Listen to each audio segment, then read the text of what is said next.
Dzień dobry wieczór, witam wszystkich serdecznie, z tej strony Żuraw z kanału żuraw.pl i witam po bardzo długiej przerwie, wielomiesięcznej przerwie od grania w RPG na żywo. I dzisiaj w końcu wracamy znowu z przytupem, wracamy z Zewem Cthulhu, grą fabularną od wydawnictwa Blackmon Games i dzisiaj rozpoczniemy przygodę, która będzie toczyć się w Grecji lat 20. XX wieku. Ale zanim do tego przejdziemy i zanim przedstawię swoich dzisiejszych graczy, graczki, osoby grające, to małe ogłoszenie parafialne odnośnie nadchodzącego finału Wielkiej Orkiestry Świątecznej Pomocy. Otóż jak już co roku od chyba 3 lat razem z kanałem RPGówek, właściwie bardziej to ja bym chciał pomagać kanałowi RPGówek w zbieraniu pieniędzy z okazji wielkiego finału orkiestry, która tym razem będzie zbierać na walkę z Sepsą.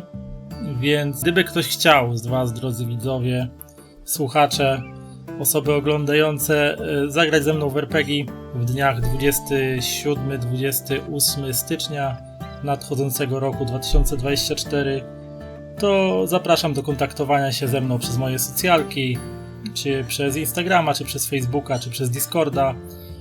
Link do Discorda i do Facebooka wrzuca bot Stream Element co jakiś czas na czacie tego streama, więc można sobie tam wyhaczyć i się zapisać, ze mną skontaktować. Możemy sobie ustalić, w co zagramy, kiedy zagramy i tak dalej, i tak dalej. Do tego jeszcze jest miesiąc czasu, ale trzeba się spieszyć. Cel RPGówka na ten rok to jest zebrać 50 000 do Eskarbonki. Czy się uda, zobaczymy, ale będzie na pewno ostatni weekend stycznia bardzo intensywnym weekendem, jeżeli chodzi o sesję RPG. Będzie mnóstwo sesji, mnóstwo granka, mnóstwo streamów i bym chciał w tym uczestniczyć. Czy się uda? Zobaczymy. Dobra, przejdziemy teraz do przedstawienia dzisiaj osób, które ze mną będą grać, bo mamy tutaj część osób, które już ze mną grały, mniej lub więcej. I zaczniemy od Zarazy. Zaraza grał ze mną już w Zew Cthulhu w przygodzie Klątwa Czarnego Sarkofagu. Dobrze pamiętam, tak się nazywało. Dwuczęściowej przygodzie, która działa się w Peru i nie skończyła się zbyt dobrze. Zapis tej sesji gdzieś tam w przyszłym roku wyląduje na YouTubie kanału żuraw.pl. I drugim graczem, który zagra ze mną dzisiaj pierwszy raz, jest mój kolega z portalu iSing, portalu, którym zajmuje się zbieraniem i publikowaniem piosenek karaoke zasadniczo przede wszystkim. Artur, a.k.a. Everam, uzdolniony muzyk, uzdolniony gitarzysta, uzdolniony też wokalista, więc jak ktoś chce zobaczyć, jak Artur śpiewa i ładnie gra na gitarze, to zapraszamy na iSinga. Można go tam znaleźć i podziwiać jego utwory i wykonania. Trzecią osobą grającą, moją graczką, którą też już znacie i pamiętacie z wielu sesji Zewu Cthulhu, jest Kasia, blogerka z warszawskich spacerków z Kasią, do których link znajdziecie w opisie tego filmu później, kiedy znajdzie się na YouTubie i na Spotify. Kasio, witam cię ponownie po długiej przerwie. Cieszę się, że jestem tu ponownie. Mam nadzieję, że znowu uda mi się przeżyć. Od ostatnich występów Kasi minęło sporo miesięcy, lat chyba, nie wiem czy nie rok. I w tym czasie Kasia zdążyła zwiedzić między innymi Japonię. Wzdłuż i wszerz. I na końcu jest Yassamet, cosplayerka z Yassamet Zone, reprezentantka kanału Zębatka, która jest już stałą gościnią na wielu moich sesjach, przede wszystkim Zewu Cthulhu, ale nie tylko. Znowu rozwalam tu sesję. Cześć. Jak już rzekłem, witam wszystkich tutaj zgromadzonych na czacie. Dużo miłości dla was. Prześlijcie też wiele miłości dla naszych tutaj, dla wszystkich osób, które ze mną dzisiaj grają. Nasza historia rozpoczyna się latem 1922 roku w Grecji. Nabrzeże portowe w Pireusie. To właśnie tutaj, na tym nabrzeżu, profesor archeologii Andreas Matsorakis, 40-letni profesor archeologii rodem z greckich Aten, czeka na nabrzeżu portu w Pireusie na przybycie statku Margherita, statku, który podąża rejsem transatlantyckim prosto z Nowego Jorku, ale między innymi zahaczając o Barcelonę i inne kraje o Hiszpanię i Barcelonę oraz inne kraje europejskie. W końcu zawita do portu w Pireusie, który jest jego końcowym portem na tym rejsie. Czeka on tu już od jakiegoś czasu na swoich przyjaciół, rodzinę Kirszów, Edgara i Laurę Kirszów. Edgar jest profesorem historii na Uniwersytecie w Nowym Jorku, a Laura jego żoną, panią doktor historii sztuki. Zaprosił on ich tutaj z pewnego ważnego i niecodziennego powodu. Otóż za niedługi czas, niedaleko wsi Kalambaka, tydzień podróży od Aten, w pewnym monastyrze na szczycie wielkiej skały, mnisi dokonają niecodziennych czynności, niecodziennej uroczystości, rozkucia zamurowanych jeszcze w XVI wieku cel, w których zamurowało się 2 mnichów, by tam w skupieniu i kontemplacji dokonać swojego żywota. Ale ponieważ tak niecodzienne wydarzenie nie mogło obejść się bez echa, a także dlatego, że przeor klasztoru, ojciec Nikolaos, postanowił zaprosić na to wydarzenie trochę osób z zewnątrz, mających być świadkami tego wiekopomnego, niecodziennego zdarzenia. Więc między innymi zaproszenie od przeora Nikolaosa powędrowało do rąk profesora Matsorakisa. Ale nie tylko. Jedno z zaproszeń powędrowało do właścicieli dziennika. Jas, przypomnisz mi jego nazwę? Ja tu siedzę i notuję, a ty mnie o dodatkowe notatki. Dziennik Eleftheros Typos. Tak, właśnie, Eleftheros Typos. I właściciele redakcji Eleftheros Typos, jako że sami zbyt zajęci prowadzeniem biznesu, w ciągle świeżego periodyku, jakim jest ta gazeta, która powstała przed 6 laty w 1916 roku, wytypowało swoją najlepszą reporterkę, Idalię Infantrię, która dostała zaproszenie w imieniu redakcji i została oddelegowana na spotkanie z profesorem Andreasem Matsorakisem, żeby towarzyszyć mu w tej wyprawie do górskiego monastyru i żeby napisać możliwie jak najlepszy i najciekawszy artykuł dla wiernych czytelników czasopisma. Wszystko spiszę. Tak więc, droga Idalio, która zbliżasz się dziarskim krokiem w kierunku czekającego na nabrzeżu profesora Matsorakisa, opisz mi swoją postać, opisz nam wszystkim swoją postać. Greczynka, standardowy model, oczywiście lekko ciemniejsza cera. Brązowe, długie, falowane włosy, które trzyma za sobą, starając się, żeby nie zachodziły jej za bardzo na twarz. Suknia formalna, ale jak na modłę tamtego kraju prawdopodobnie jednak troszeczkę otwarta, ze względu na to, że Grecja to kraj bardzo ciepły. Raczej w jasnych tonach, taki żółty, piaskowy kolor. Oczywiście torba z rączką, gdzie ma 100% przyborów, jakie wymagane są dla reportera w terenie. Jeszcze ołówek za uchem trzyma. I tak takim serdecznym, miłym, sympatycznym głosem, jak zobaczyła pana profesora Matsorakisa. Witam, dzień dobry. Miło mi, że mogę panu pomagać w tej cudnej wyprawie. Och, pani mnie zna? Przepraszam, zamyśliłem się, czekam na swoich przyjaciół. Andreas Matsorakis, dzień dobry. Widzimy się co prawda po raz pierwszy, ale już z informacji od szefostwa tak wiedziałam, do kogo trafić. Ja jestem Idalia Infantria. Jestem reporterem tutaj. Będę panu towarzyszyć i myślę, że będę w pańskim cieniu cały czas. Ach, rozumiem, czyli pani została wysłana przez tą gazetę, tak? Eleftheros Typos, o ile dobrze pamiętam. Dokładnie tak. Rozumiem. Czyli właściciele nie mieli czasu i wysłali jednego ze swoich pracowników. Dobrze, mam nadzieję, że dokumentuje to pani jak najlepiej tylko się da. W gotowości oczywiście. Będzie pan miał jak najwierniejszy artykuł, który pozna cała Grecja. I nie tylko, mam nadzieję. Dobrze. Czekam tutaj na swoich przyjaciół z Nowego Jorku. Lada chwila statek, którym przybywają do Grecji, wpłynie do portu. Jeżeli pani taka miła i mi potowarzyszy, byłoby mi bardzo miło. Nie ma najmniejszego problemu. Będziemy to oczekiwać razem i myślę, że jakaś wolna rozmowa tu popłynie, już wychodząc trochę z roli, o tym, jak pan profesor właściwie zainteresował się tym, czy to jest na zaproszenie, czy on się często zajmuje przypadkami historii religijnej, czy to raczej jednorazowe. Ta rozmowa już jest. Ogólnie widzisz, że pan profesor Matsorakis, mimo że jest rodowitym Grekiem, z ubioru nosi się bardzo w stylu zachodnim. Nawet można by rzec, że bardzo taka garnitur i na modłę czysto brytyjską. Tak jakby gdzieś tam poszedł na zakupy po najnowocześniejszych jakichś tam odzieżowych sklepach męskich i wybrał po prostu jest tak bardzo brytyjski w swoim ubiorze, że nawet rodowici Brytyjczycy by się z niego śmieli, że to już przesada. Ma cylinder? Nie ma cylindra, ale ma taki garnitur jakby z takiego tweedu w kratkę, nie?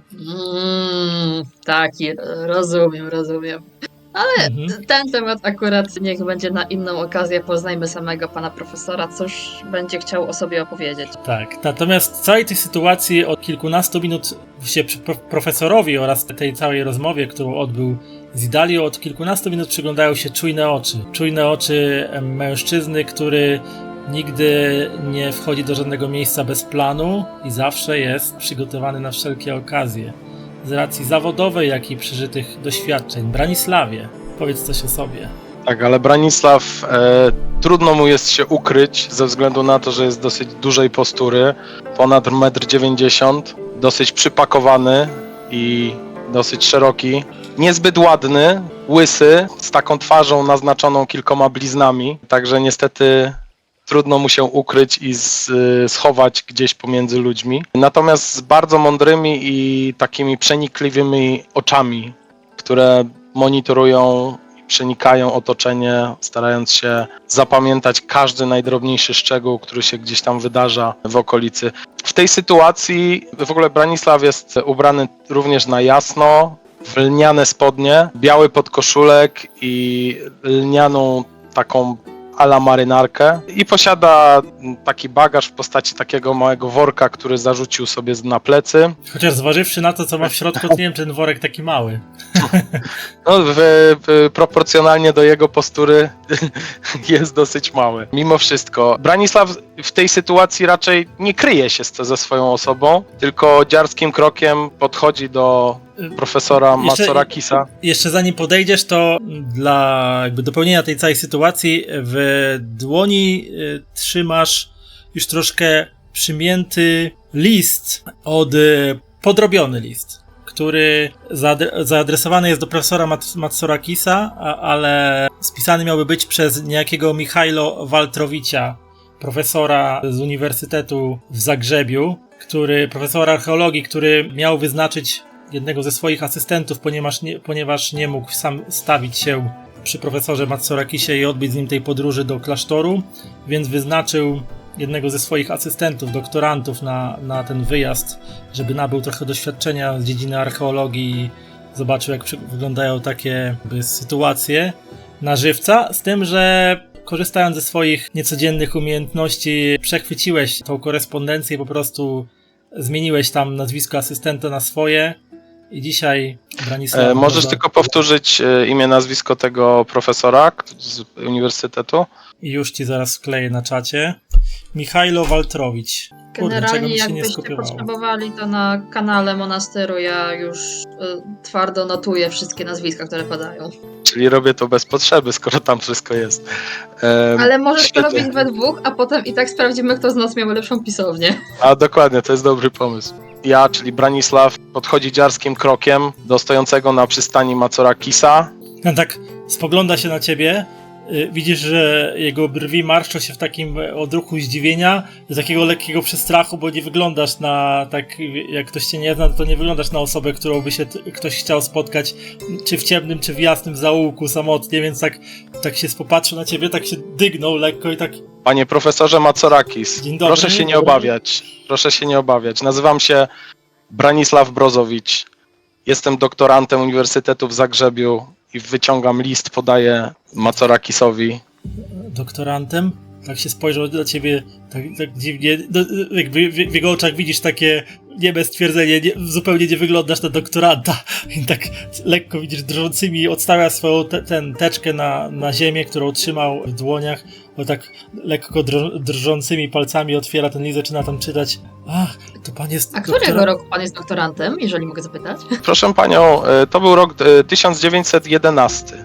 Widzisz konsternację w oczach, bo takie pytanie, nie o to chodziło, ale przeliczyła sobie, czyli pan jest w tym momencie na 4. roku już jako doktorant. No to zależy, w którym roku dzieje się akcja. No to No tak ja, by nie... dobra. 11 lat temu to było. Długo trwają te studia w Zagrzebiu. No dokładnie. Ewidentnie musisz czegoś nie zdawać, stary, już 3. raz. W każdym razie profesor Mazorakis czyta ten list. Ach, to pan jest doktorantem profesora Waltrowicza. Waltrowicia, tak. Witam. Dalia Witam serdecznie. powtórzył. Bardzo mi przykro, że profesor nie mógł być osobiście, no ale rozumiem. Mam nadzieję, że dla pana będzie to niezapomniane doświadczenie. Czekamy tu jeszcze na moich przyjaciół I w tym momencie do całej tej grupki zbliża się dwie osoby. Nieświadome tego, że właściwie za chwilę poznają się ze wszystkimi innymi. Ich jedynym celem jest spotkanie się z profesorem Matsorakisem. Pierwszą z tych osób jest Gertruda Myrtle, która swobodnym krokiem podąża przez nabrzeże, podziwiając lazurowe wody Morza Śródziemnego. Tak, podziwiam lazurowe wody, a jednocześnie skrywam się pod szerokim rondem kapelusza, ponieważ moja północnoangielska cera trochę ciężko znosi te klimaty i to greckie słońce. No ale co począć, czego się nie robi dla nauki? Nazywam się Gertruda Myrtle i jestem z zawodu bibliotekarką.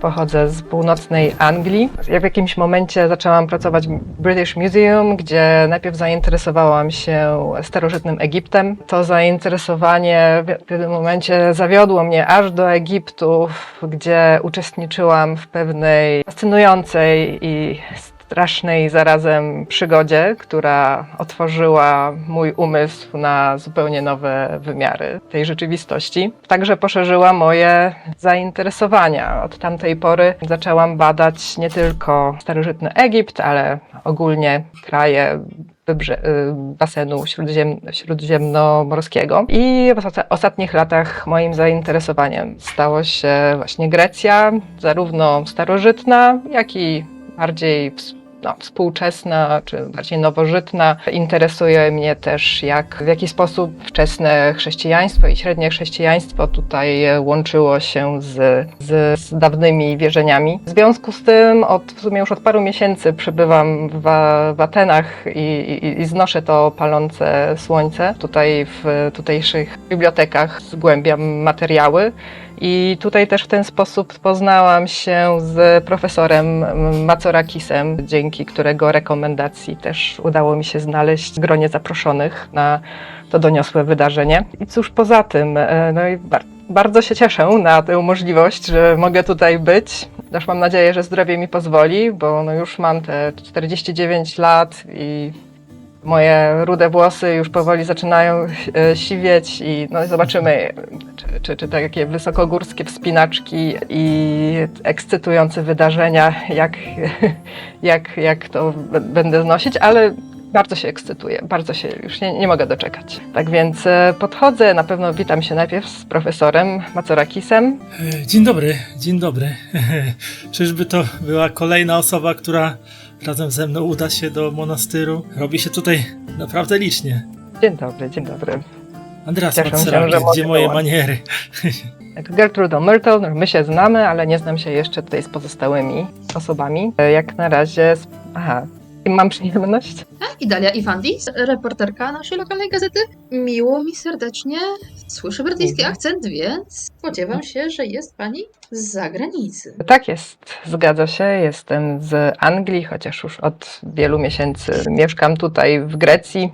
Co prawda jeszcze nie opanowałam tego języka, ale uczę się i staram. Proszę mi wybaczyć moje błędy. Wybaczę jak najbardziej. Miło mi jak najbardziej panią widzieć. Moje Cieszę się, że mamy kolejną osobę nauki na stanie. Moje uszanowanie. Branisław z tej strony. Widzę, że słońce greckie nie służy za bardzo pani cerze. No niestety, właśnie trochę tutaj mam wrażenie, że już jakieś słoneczne oparzenia zaczynają mi doskwierać, więc tak naprawdę liczę na cienie tel mnisich, że tam będę mogła trochę odpocząć i od skwaru, i od słońca. Pan tutaj też jest naukowo, jak rozumiem. Ja jestem hobbystą i poszukiwaczem skarbów.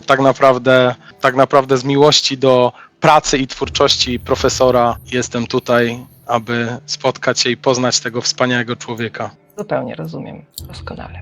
Ostatnią osobą, która powolnym krokiem, zatopiona we własnych myślach, a może też w modlitwie, wspominając cały czas słowa patriarchy Budapesztu, który wysłał cię z tą misją w te rejony Europy, jest Dragos. Dragos, który powoli, nieśpiesznie też zdąża w kierunku coraz liczniejszej grupki, która zgromadziła się wokół twojego celu, twojego jakby zainteresowania, obiektu zainteresowań, czyli profesora Matsorakisa. Tak więc widzicie mężczyznę w średnim wieku, średniego wzrostu, prostej czarnej sutannie, niosącego wielki kwadratowy neseser. Jego twarz składa się mniej więcej w 50% z brody. Brody, która kiedyś po prostu zaczęła rosnąć i od tamtej pory niech się dzieje wola nieba. Oprócz tego ma długie włosy, które prawdopodobnie rosły dokładnie w taki sam sposób. Jego twarz sprawia wrażenie, jakby uśmiech był czymś, co zdarza się innym. Tak więc mężczyzna ten dochodzi do grupy, staje przy niej, prostym, nieco chrapliwym głosem stwierdza: Szczęść Boże! Słyszycie takie chrapliwe szczęść Boże, na pewno nie z akcentem jakimś środkowoeuropejskim, trochę nadwschodnim może.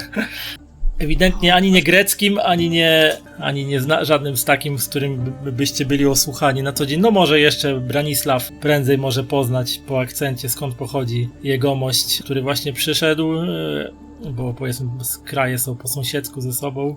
Proszę, czy by to jeszcze nam popa sprowadzono? Panie Matsorakis, czy spodziewał się pan udziału również kolejnego duchownego? Ojciec Nikolaos nic mi nie mówił, ale być może zakładam, że zaprosił pewnie nie tylko mnie, ale pewnie też i być może zaprosił kogoś ze swoich współduchownych z innych rejonów świata należących do tego odłamu prawosławia. Przybywam tu z ramienia kościoła prawosławnego. Mam zbadać, czy w monastyrze zaszły jakiekolwiek przesłanki, aby móc mówić o cudzie interwencji sił nadprzyrodzonych. Cudzie. Cuda, ojcze. To jest dziedzina, którą ja się osobiście nie zajmuję. Ja raczej skupiam swoją uwagę na tym, co się stało w zamierzchłej przeszłości i co z tego pozostało dla nas tutaj współczesnych oraz co ewentualnie możemy z tego wyciągnąć na przyszłość. A cuda to kwestie kogoś tam, albo jakkolwiek kto wierzy. Ale w tym momencie ciszę, właściwie taki normalny zgiełk portowy żyjącego miasta przecina głośna syrena. Oto do portu wpływa potężny statek transoceaniczny, na którego dźwięk przybycia rozlegają się też portowe dzwony sugerujące żeglarzom, pracownikom portu, że niedługo kolejny okręt zacumuje na redzie i będzie zejście na ląd kolejnej porcji pasażerów, wyładowywanie towarów i temu podobne aktywności. Chyba przybyli moi przyjaciele, powiedział profesor Matsorakis, ożywiając się trochę. Za chwilę będziemy w komplecie. No dobrze. Rusza w kierunku tej części portu, na której będą wysiadali pasażerowie z Margerity, bo tak nazywa się statek, który wpływa do portu w Pireusie. Taki napis widnieje na burcie. Tak ochrzczono ten statek. Niedługo później na nabrzeżu witają się z wami dwie kolejne osoby. Jest to małżeństwo w średnim wieku. Dwoje amerykańskich naukowców, pracowników Uniwersytetu w Nowym Jorku. Pierwszą z nich jest profesor Edgar Kirsch. Na oko 50-letni mężczyzna, porządnie już łysiejący, lekko przygarbiony, przez co nieco niższy od swojego młodszego kolegi po fachu, taszczący wielki podróżny neseser swój oraz nieco mniejszą podróżną torbę zapewne swojej małżonki. Schodzi z trapu, załatwia wszystkie formalności z zakończeniem podróży morskiej i uśmiechając się lekko oraz z lekkim niepokojem spoglądając na resztę towarzystwa, które stoi obok profesora, staje przed nim, upuszcza te walizki i wpadają z Matsorakisem sobie w objęcia. Cześć stary druchu, i tam się misiają. Jak żyjesz, młodzieńcze? I tak go łapie za ramiona i potrząsa nim. Dobrze, odpowiada Matsorakis. Dobrze, a ty, Edgarze? Wiek już robi swoje, ale mogło być gorzej. Zaraz za nim, w pewnym oddaleniu, takich 2-3 kroków, schodzi na ląd jego małżonka. Ja cię tylko dopytam, Żuraw, bo początkowo powiedziałeś, że państwo Kirsch są z Wielkiej Brytanii. Teraz Nie, mówisz, że to z są Nowego Jorku. pracownicy. Musiałeś źle wysłyszeć. Okej, dobra. Jego żona Laura, która staje tak krok za swoim mężem lekko z boku, skłania się wszystkim i uśmiecha takim raczej chłodnym, drętwym uśmieszkiem. Kirsch odrywa się od przywitania z Matsurakisem, tak rozgląda się po was wszystkich i witam, jestem Edgar Kirsch z Nowego Jorku. Katedra Nauk Historycznych Uniwersytetu Nowojorskiego.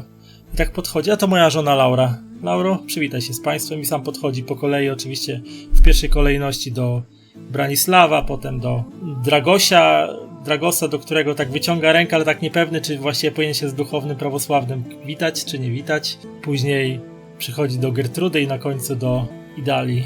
Jego żona tylko po prostu się uśmiecha, ale nic się nie odzywa. Witamy się, myślę, wymieniamy uprzejmości. No. Przybyliśmy tutaj w konkretnym celu i chociaż na pewno trochę formalności społecznych zostanie uczynionych, tak nie wiem, czy jest sens to odgrywać. Okej. Po przywitaniu się profesor Matsurakis zaordynował, że mimo tego, że nie spodziewał się aż tak licznej kompanii, to ma przygotowane 2 półciężarówki, na które można się załadować razem z tobołami i wyruszyć w kilkugodzinną podróż do Aten. Tam spędzicie noc, a następnego dnia obiecał, że zorganizuje wszystko, co niezbędne, żeby można było udać się w kierunku wsi Kalambaka, odbyć dalszą część podróży. Bo jednak czas nagli, a mnisi w monastyrze, w klasztorze niedaleko tej wsi właśnie czekają. Zapakowawszy się na te półciężarówki, ruszacie do Aten. Państwo też tak? Do monastyru na zaproszenie ojca Nikolaosa, czy jak to wygląda? Zapytał się profesor Kirsch. Ja tu jestem z pobudek oczywiście zawodowych, to znaczy jeżeli coś się dzieje w Grecji, jestem tam, żeby to opisać i przekazać dalej społeczeństwu. Czyli jest pani dziennikarzem, tak? Dziennikarką. Reporter Infantria, miło mi oczywiście, ale tutaj szanowni państwo, wielce inteligencja i będą nadrabiać za mnie, mam nadzieję, braki w ewentualnej wiedzy specjalistycznej. Ja raczej z boku albo z tyłu ciężarówki, po prostu krótkie tak. Jestem zainteresowany. Ale raczej, tak mówię, z boku pozostaję i nie mieszam się w jakieś bardziej konkretne dyskusje. Bez powodu, bez potrzeby. Człowiek skała. Człowiek skała, tak. No tak, no ja to nie jestem może aż tak bardzo naukowo odznaczona, nie mam żadnych naukowych dystynkcji. Tak, no moje całe życie związane jest z czytaniem książek, z bibliotekami, archiwami. W ostatnich latach właśnie ten temat religijności, tego kręgu kulturowego jest moim głównym zainteresowaniem, więc mam nadzieję tutaj wiele się nauczyć i dowiedzieć, także dzięki takiej znamienitej kompanii, w jakiej w tej chwili przebywam. Jest pani ciekawa, co też znajdą w tych celach? Czy może te wszystkie prawosławne księgi i starodruki interesują? W końcu każdy klasztor ma swoje skryptorium. Może tam znaleźć czasami cenne, ciekawe. No właśnie. Tu właśnie wiele z tych skalnych monastyrów właśnie znanych było z swoich manuskryptów i prac z tym związanych i nawet jeśli były tutaj kopiowane księgi znane całemu chrześcijaństwu, jednak zawsze tutaj też wkradały się jakieś interesujące lokalne naleciałości, czy to pod kątem artystycznym, czy pod kątem odniesień do lokalnych, takich dawno zapomnianych wierzeń, więc mam nadzieję, że tutaj będzie okazja, żeby dowiedzieć się trochę więcej na temat greckiego, XVI-wiecznego, greckiego życia duchowego i czy też jestem ciekawa, czy w jakiśkolwiek sposób inne tutaj wierzenia innych krajów tego basenu Morza Śródziemnego być może też miały jakiś wpływ, może też tutaj jakieś w takich odległych, rzadko odwiedzanych miejscach może tutaj jest przechowywana jakaś pamięć na temat tych innych wpływów. No jestem po prostu ciekawa i otwarta na wszelkie nowości i interesujące smaczki, które tutaj możemy poznać. Moja żona za to i tutaj wskazał ręką na Laurę. Moja żona bardzo by chciała, liczy na to, że będzie mogła zobaczyć przepiękne freski i stare prawosławne ikony, które są takim cudem tego odłamu chrześcijaństwa. Rzadko kiedy ma się faktyczny dostęp do tych fantastycznych rękodzieł Tak, to prawda, to prawda. No i też jako- dla mnie wychowanej tutaj właśnie w Wielkiej Anglii, no my chrześcijaństwo przeżywamy zupełnie inaczej niż tutaj ci mnisi i ich ostatnie godziny życia czy tygodnie życia no, musiały upływać jednak pod zupełnie na innym pniu duchowości ze względu na decyzję, którą podjęli, by przybliżyć się do Boga. Zastanawiam się też, w jaki sposób to mogło oddziaływać na to, czego dokonali w tych ostatnich godzinach i tygodniach swojego życia i czy to będzie coś ciekawego. Być może także na tych freskach to będzie oddane, być może te ich cele będą właśnie będą śladem i tego, o czym myśleli. No, jestem bardzo, bardzo zafrapowana. Miejmy nadzieję, że będzie jak najlepiej. Trochę obawa mnie jednak łapie, że późniejsze freski mogą być jednak bardziej mroczne albo niepokojące, wszak zamurowali się dosłownie, odcięli się od światła słonecznego. To nie wpływa dobrze na stan umysłu. Za dużo słońca też nie wpływa dobrze, muszę tak powiedzieć.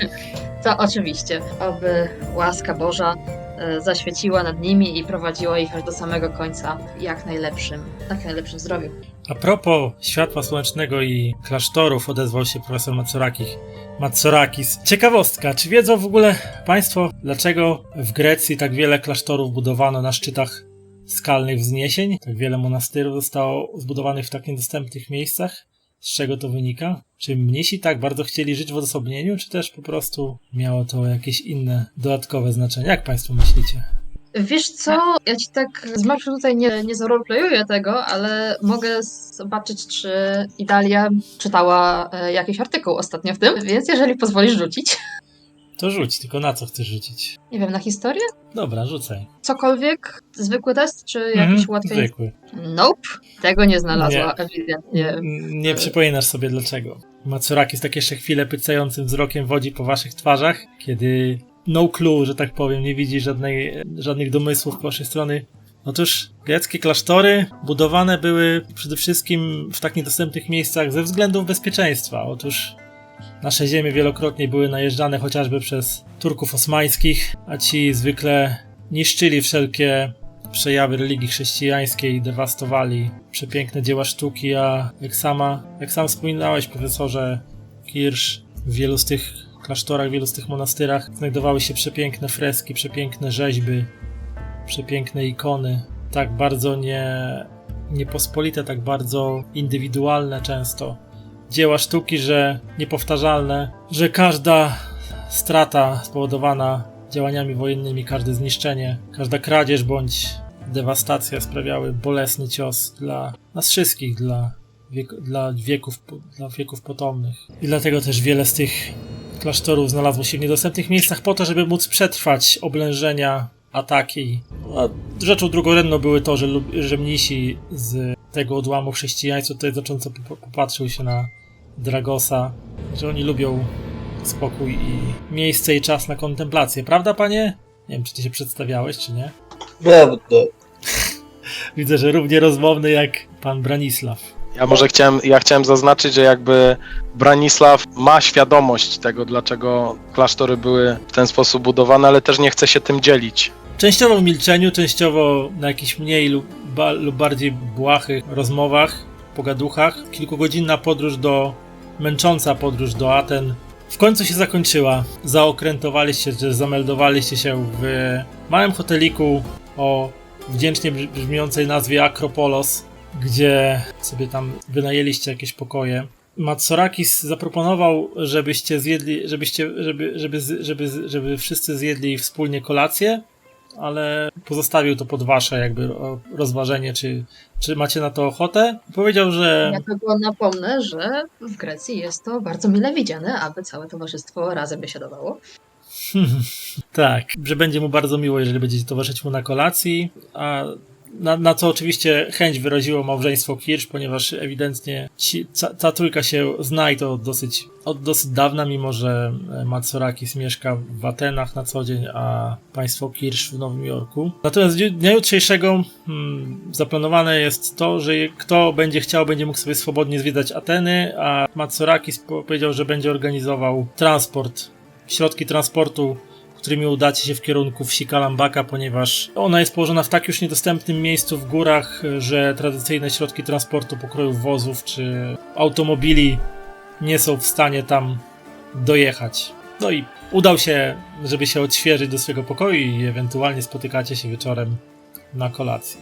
Coś w trakcie tego czasu, tego okresu chcecie robić jeszcze przed dniem kolejnym, czy przeskakujemy już do następnego dnia? Przeskoczmy, w sensie kolacja oczywiście na pewno jest bardzo smaczna, ale jeśli chodzi o mnie, no to już nie mogę się doczekać tych cel. Tak. Nie wiem jak pozostali.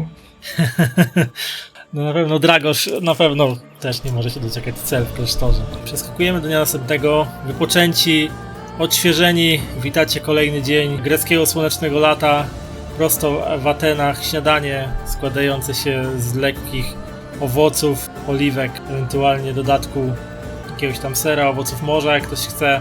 I macie okazję teraz albo pozwiedzać sobie Ateny, jeżeli chcecie, albo ktoś z was, jeśli chce, to może towarzyszyć profesorowi Matsurakisowi w załatwianiu środków transportu. Jak wszystko dobrze się ułoży, to jeszcze dzisiejszego dnia wyruszacie w kierunku wsi Kalambaka. Ja będę towarzyszyć profesorowi. Nie to, że ignoruję Ateny, ale myślę, że to jest tu centrala i Idalia po prostu wielokrotnie już w Atenach była, więc będzie Państwo Kirsch powodu. akurat zapowiedzieli, że oni chętnie sobie pozwiedzają, bo Laura od zawsze chciała zobaczyć Akropol między innymi i pan Partenon, więc No w sumie inaczej, to Idalia zadała pytanie, czy pan profesor bardziej życzyłby sobie pomocy przy załatwianiu transportu, czy może państwo Kirsch chcieliby jakąś formę darmowego przewodnika, który ich oprowadzi przy okazji po Atenach. jeżeli pani Idalia jest chętna nam towarzyszyć, to bylibyśmy wdzięczni za pomoc w zwiedzaniu Aten. Z miłą chęcią podzielę się dokładnie tym, co wiem, a może nawet tym, co i nie wiem. Cóż, no ja już tutaj od kilku miesięcy sobie siedzę w Atenach i co prawda głównie w bibliotekach. To troszeczkę już jednak Ateny znam, ale z przyjemnością też pochodzę, pospaceruję i pozwiedzam. Zawsze to z kimś nowym jest dobrze zobaczyć miasto nowymi oczami, a poza tym porozmawiać w języku angielskim, nawet jeżeli z tym dziwnym akcentem, ale dobra, tego nie mówię na głos, ale z przyjemnością wymienię różne uwagi międzykulturowe, międzykontynentalne i naukowe. Okej. A ja skorzystam z okazji i potowarzyszę profesorowi Matsorakisowi, jeżeli nie będzie miał nic przeciwko temu. Będę miał okazję do tego, żeby zadać trochę pytań na temat jego pracy. Dobra, a Dragosz? Ja chyba zrobię tournée po lokalnych kościołach. O, po lokalnych kościołach. Dobrze. Ale tak po prostu sobie żeby podziwiać, czy... Podziwiać, coś- pomodlić się, porozmawiać z lokalnymi duchownymi, być może coś o tym klasztorze się dowiedzieć ciekawego. Okej, dobra. To teraz tak, Branisławie, powiedz mi, no bo Matsorakis udał się jakby na objazd po Atenach, odwiedzając różnego rodzaju firmy oferujące wynajem przede wszystkim zwierząt transportowych, takich jak konie, muły oraz ewentualnie po jakichś tam sklepach oferujących rzeczy potrzebne do podróży, jakieś, wiadomo, namioty, śpiwory, prowiant taki, który wytrzyma kilka dni podróży bez psucia się i temu podobne rzeczy. Czy coś konkretnego chcesz od niego się dowiedzieć, czy po prostu tak bardziej podążasz za nim i mu towarzyszysz? No mam bardzo ogólne pytania. Tak naprawdę musiałbym się odwołać do jego jakichś konkretnych prac, opracowań, dokumentacji, publikacji, żeby mieć konkretniejsze pytania. No tutaj nie mam takiej wiedzy, nie? Więc bardziej ogólne pytania, więc pytam jego wizyty we Wiedniu na przykład, w Zagrzebiu, żeby się dowiedzieć troszkę więcej na temat na przykład sympozjów, które gdzieś tam organizował i w których uczestniczył. A poza tym pomaga mu załatwiać sprawy związane właśnie z wynajmem, prawda? Czy tam negocjacja ceny poprzez posturę na przykład i tak dalej. Okej, to rzuć mi w takim razie, rzuć na perswazję, jeżeli chodzi o negocjowanie cen. Perswazja, już szukam. Normalny, tak? Tak. Okej. Dzięki twojej obecności, mimo że być może nieświadomej, rozmowy profesora Matsorakisa z różnymi przedstawicielami dziedzin handlu i usług, z którymi miał do czynienia, żeby pozałatwiać, co miał pozałatwiać, przebiegały nad wyraz sprawnie i nawet kilkukrotnie udało mu się wynegocjować nieco większą zniżkę, popieraną zza pleców twoim poważnym uśmiechem tego zbira który uśmiechałeś się pobłażliwie, ale z wyraźną sugestią w oczach, że lepiej, żeby te targi i negocjacje nie schodziły w zbyt ostrym kierunku, żeby tam się targować o każdą drachmę, czy te jakie tam są, chyba drachmy, tak? Jest walutą Tak, no. grecką, tak. A w rozmowach jeszcze drugi rzut to na urok osobisty rzuć. Tutaj Nie to był ciężko. zbyt. Matsorakis chyba był zbyt zajęty jakby kwestiami właśnie związanymi z wynajmowaniem tych koni, mułów i temu podobnych rzeczy, bo jakoś tak oszczędnie o sobie opowiadał, o swoich jakby osiągnięciach naukowych. Chyba też jest skromnym człowiekiem w miarę, nie przechwala się zbytnio nimi na lewo i prawo, nie puszy się tym. Ale dowiedziałeś się, że studiował w Oksfordzie i tam nabył te swoje zamiłowania do angielskiego typu stylu bycia i angielskiego ubioru, a także, że udało mu się później tam załapać jako doktorant. W sumie mam jedno konkretne pytanie No. o państwa Kirszów, o znajomość z państwem Kirszów, dlaczego są przyjaciółmi i co skłoniło ich według niego, żeby przebyć, bo rozumiem, że przypłynęli prosto z Nowego Jorku. Co skłoniło ich, żeby odbyć taką długą drogę, żeby się tu dostać do Grecji i... No bo jednak to jest dosyć wyczerpująca podróż. Musi być wyjątkowa okazja, że zawitali tutaj do Grecji. Rzuć mi jeszcze raz na urok osobisty. Na urok osobisty. No, Ale twój rzut na urok osobisty powinien być rzutem na zastraszanie. ale akurat dobry wynik wyszedł. Okej, wiesz co? Matsorakis powiedział ci, że on zna profesora Kirsza ze studiów, ponieważ on to właśnie jego doktorantem był wtedy na Oksfordzie. Bo Kirsz wykładał tam historię i on stał się jego doktorantem. A później Kirsz wrócił ze swoją żoną Laurą do Nowego Jorku, bo tam dostał intratniejszą propozycję posady profesorskiej na tamtejszej uczelni. Przeniósł się do Nowego Jorku, a Matsorakis po skończeniu uzyskaniu doktoratu, na dalsze jakby rozwój swojej kariery naukowej wrócił do Grecji, nie? Więc ich drogi się rozeszły jako współpracowników naukowych, ale nadal pozostawali przyjaciółmi i tam wymieniali się korespondencją. I dlatego Matsorakis pomyślał, że skoro nadarza się taka okazja, żeby w takim niecodziennym wydarzeniu brać udział, no to zaprosi swojego byłego, jak się nazywa, prowadzącego doktorata, mecenasa? Promotora? Nie wiem. Promotora? O, właśnie tak, promotora. Że zaprosi swojego promotora na tą wyprawę, nie? Czyli wychodzi z tego, że oni tu przyjechali głównie w kwestiach socjalnych, tak? Czyli żeby odnowić więź przyjaźni. Tak, tak.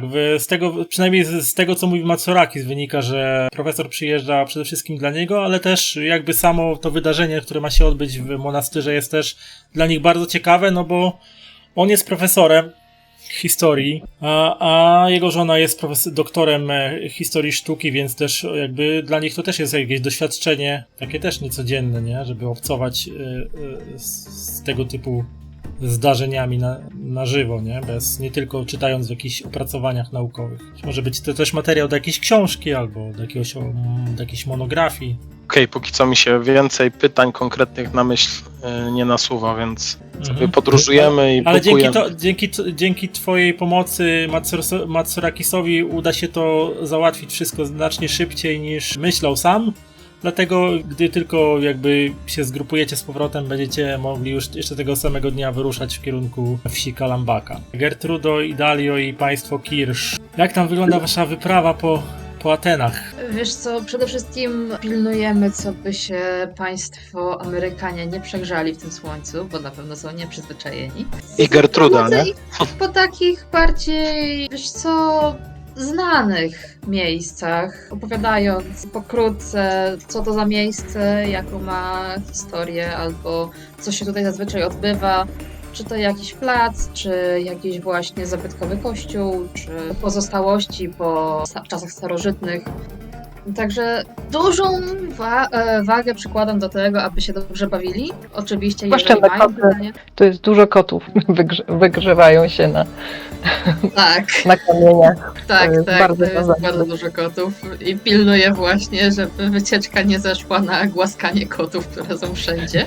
Chociaż nie jest aż tak źle jak na Cyprze. No w ogóle Ateny, no to o tej porze roku żyją też i głównie jakby siłą turystów, którzy z całej Europy, nie tylko Europy nadciągnęli do ciepłej, do gorącej, słonecznej Grecji, nie? I w tych rejonach, tych standardowych greckich zabytków, Akropol, Partenon i temu podobne rzeczy jest ich po prostu całe morze. Można się zgubić w tłumie i dodatkowo wzmaga poczucie Jeżeli jest przytłoczenia. opcja, tak, jeżeli jest opcja, bo jednak, tak jak mówiłam, Italia na pewno niejednokrotnie w Atenach była, to staramy się dobierać takie alejki, żeby nie tonąć w tych tłumach, a na przykład zerknąć na dane miejsce z nieco innej perspektywy. A wiesz co, aż rzuć mi na nawigację z kością premiową. He, Za to. Gdzie jest nawigacja? Prowadzenie? Nie, nawigacja. Pod nauką jest. A gdzie jest nauka? To nie nawigacja jest. Z kością premiową +1, tak? Mhm. Nie planowałam w to inwestować. Wiesz co? Ci powiem, że wędrowanie po mniej uczęszczanych zaułkach Aten, którymi tobie też się tak nieczęsto zdarzało podróżować, żeby sobie skracać drogę gdziekolwiek czy coś, jednak się okazało dosyć kłopotliwe. Jednak te przypływające tłumy turystów sprawiły, że w paru miejscach, stwierdziłaś, że sama do końca nie wiesz, gdzie jesteś i dopiero szybkie podpytanie się jakichś przechodzących ludzi tu i tam, oczywiście po grecku, żeby towarzysze nie wiesz, i trzymanie fasonu sprawiło, że a wiecie, dobra, to idziemy tam, tak? Aha, jasne.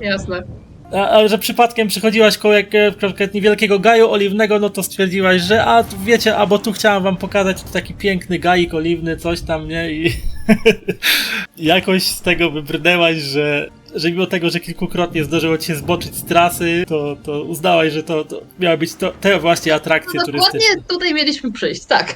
Tak. Też moglibyśmy też wejść do jakichś kościołów, żeby już zacząć się wczuwać w te najbliższe No to dni. Gertrudo, rzuć na szczęście i zobaczymy, czy trafisz do tego samego kościoła co Dragosz. O właśnie, to też mi przyszło do głowy. Czekaj, jak to było? Czy ja mam coś Klik na kliknąć? szczęście. Jest to szczęście? Szczęście jest po lewej stronie obok umiejętności. Na górze To, już widzę. Szczęście. Rzut. No nie. No niestety nie. Kontynuujesz postać tak twardo, mając kartę po 2 sesjach, czy masz nową kartę? Wiesz co, nie do końca po 2 sesjach, bo tamtych chyba rozwinięć chyba tam nie zapisało. czy coś. Nie, już ich nie brałam pod uwagę. Tylko tyle, że wiek ją dotknął bardziej tam. Mhm. No, Nie trafiliśmy na Dragosia. tak, nie trafiliście na Dragosza, który akurat wchodził do jakiegoś kościoła kilka przecznic dalej. Więc to tak wyglądało, że tam 3 przecznice dalej wchodzi Dragosz do jednego kościoła, a wy wychodzicie z jakiegoś innego 3 przecznice dalej w tym samym czasie.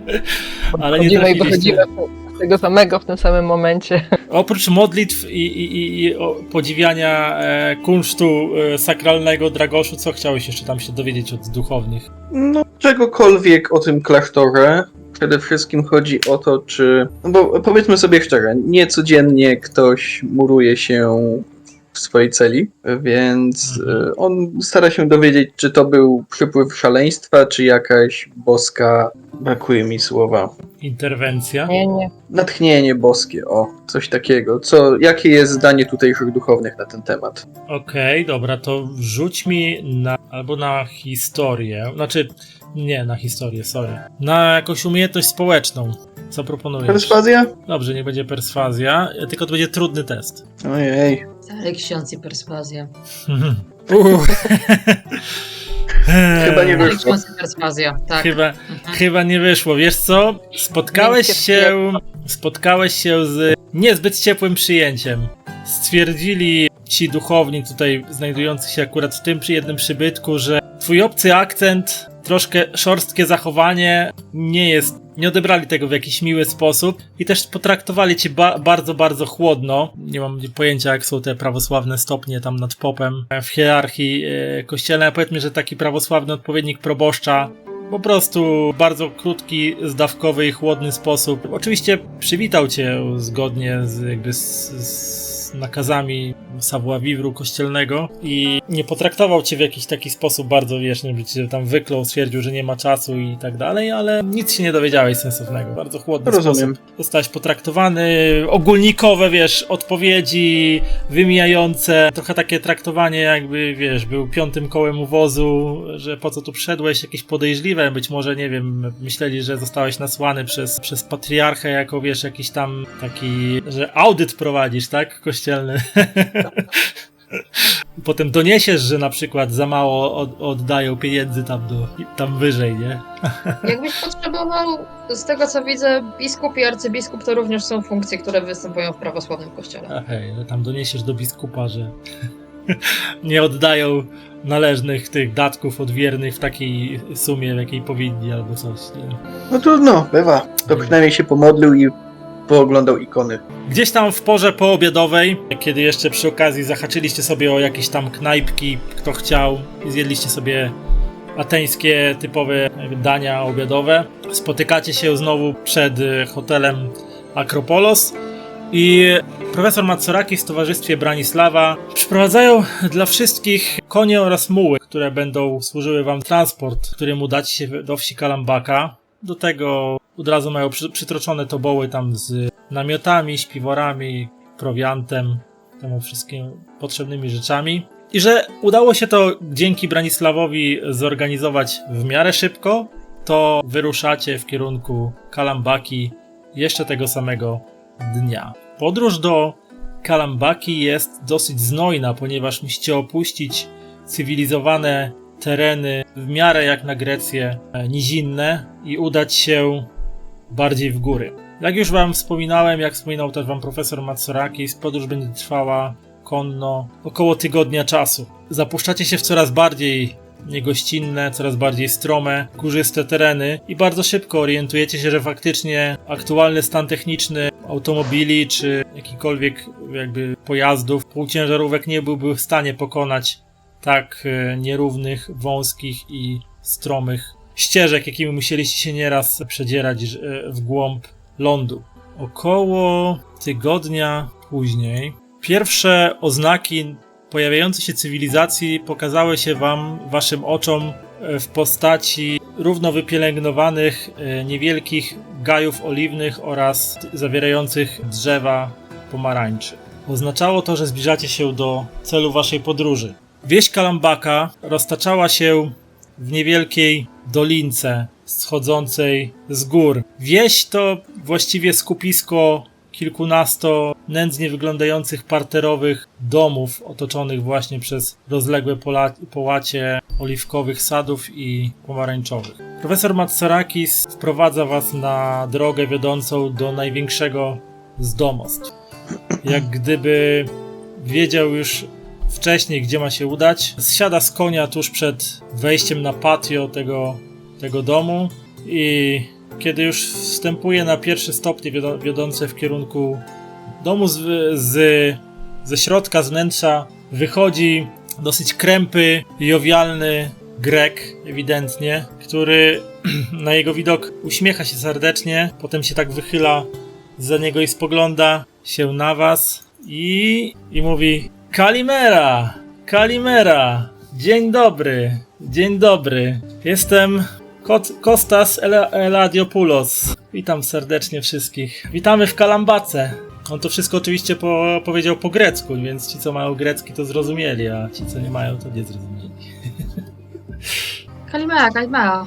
Matsorakis odwraca się do was i mówi po angielsku: tutaj się zatrzymamy, tutaj się przenocujemy i poczekamy na kontakt od mnichów z klasztoru. To jest Kostas Eladiopoulos, gospodarz tego domu, handlarz oliwkami i zaoferował swoją pomoc i gościnę i swoje pokoje, więc zapraszamy. I Kostas tak wystaje bokiem, odsłaniając wejście do swojej rezydencji, takim zamaszystym gestem pokazuje i tam po grecku mówi, że zaprasza do środka. To idziemy. Paradoksalne jest to, że ja rozumiem to, co mówi Kostas, ale jak Andreas tłumaczy na angielski, to chyba nie bardzo, nie?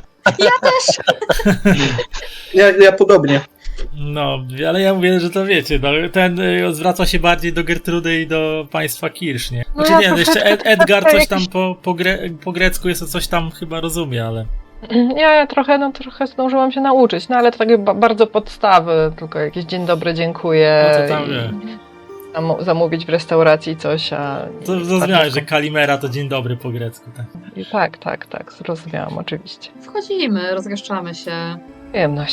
Z przyjemnością Tak. po tym tygodniu tej To- podróży jest jak... Tak, raz, że dotknęły was cały czas dosyć ciepłe jakby momenty, ciepłe dni, ale zdarzały się też i burzowe, kiedy trzeba było jechać, może i w ciepłym greckim deszczu, ale nadal mokrym, tak i nieprzyjemnym. Więc i spać trzeba było pod gołym niebem, gdzie nieraz było chłodno, a nieraz było ciepło. Bardziej się w tym wszystkim ciekawię, jak państwo Amerykanie na to reagowali. No, wiesz co, Edgar to już taki, jak zsiada z tego konia, to już tak zeskakuje. W końcu, już mam dosyć tych koni, to nie na mój krzyż. Laura też już widać, też jego żona może nie kuśtyka tak jak jej mąż, ale widać, że minę ma też nieszczególną i z ulgą powitała twardą ziemię pod stopami i ten brak konieczności siedzenia w siodle i utrzymywania się w nim. Ewidentnie oboje nie byli, nawet jeżeli gdzieś tam korzystali z jazdy konnej dla rekreacji, to raczej nie byli tymi osobami, nie byli... Nie, tydzień ciągiem. To już nawet prędzej ty, Gertrudo, byś miała więcej doświadczenia z jazdą konną z racji brytyjskiego pochodzenia niż Nowojorczycy, tak? Bo tam raczej w Nowym Jorku jazda konna to już raczej ewenement, atrakcja, a nie coś normalnego. No, ja też nie aż z takich wiejskich okolic pochodzę, jednak większość mojego życia spędziłam albo w szkółce niedzielnej, albo w bibliotekach, więc ten tydzień był... jestem jak z krzyża zdjęta. Więc Kostas Eliadiopoulos zaprosił was do swojej rezydencji, która może nie jest jakaś bardzo luksusowa, jak na standardy, do których do tej pory byliście przyzwyczajeni, ale przynajmniej pozwoli wam się dzisiejszego dnia wyspać, wykąpać w czymś lepszym niż jakaś rzeczka czy strumień i odpocząć w stosunkowo miękkich łóżkach oraz zjeść coś innego niż suszona wołowina i inszy suchy prowiant, czy jakieś konserwy. Pokój temu domostwu. Amen. Tam widzisz, że na ścianie akurat wisi prawosławny krzyż prawilny. Są jakieś też ikony ze Bardzo świętym. dobrze. Tak, przedstawiające Kiwa głową z uznaniem. wiszący na ścianach, więc robiłeś na prawilnego, prawosławnego chrześcijanina. Tak. No i tak, oczywiście po tym jak się już rozgościliście i odświeżyliście, zaprosił was gospodarz na wieczorną kolację. No wiadomo, nie można było temu odmówić bez uchybienia też pewnym zwyczajom gościnności, więc zjawiliście się wszyscy, ale był to czas oczywiście na to, żeby troszkę się zrelaksować, znowu powymieniać jakimiś spostrzeżeniami, uwagami, trochę posocjalizować. Jak chcecie, możecie coś zaroleplayować, jeżeli nie, to wszystkie Przez ten tydzień już chyba mieliśmy całkiem sporo czasu, spędziliśmy ze sobą, już trochę chyba się poznaliśmy.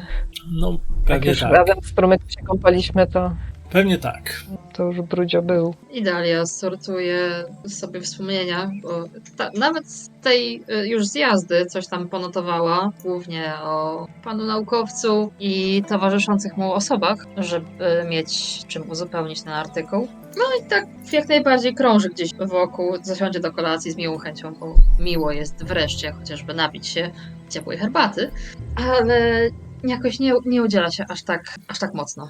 Myślę, że zbieramy siły na klub programu. Teraz trzeba trochę. Okej, więc udajecie się na spoczynek i następnego dnia rano przy śniadaniu pojawia się niespodziewany gość. Otóż wasz gospodarz wprowadza do rezydencji w trakcie waszego śniadania mężczyznę, którego ewidentnie rozpoznajecie prawosławnego mnicha. Mężczyzna skłania się nisko, uważne jego spojrzenie zatrzymuje się na Dragoszu, przez chwilę marszczy brwi, ale nic nie mówi, a potem zwraca się do całej waszej reszty Kalimera, a potem po angielsku: dzień dobry, jestem Jonas. Jestem waszym przewodnikiem z klasztoru. Miło pana poznać.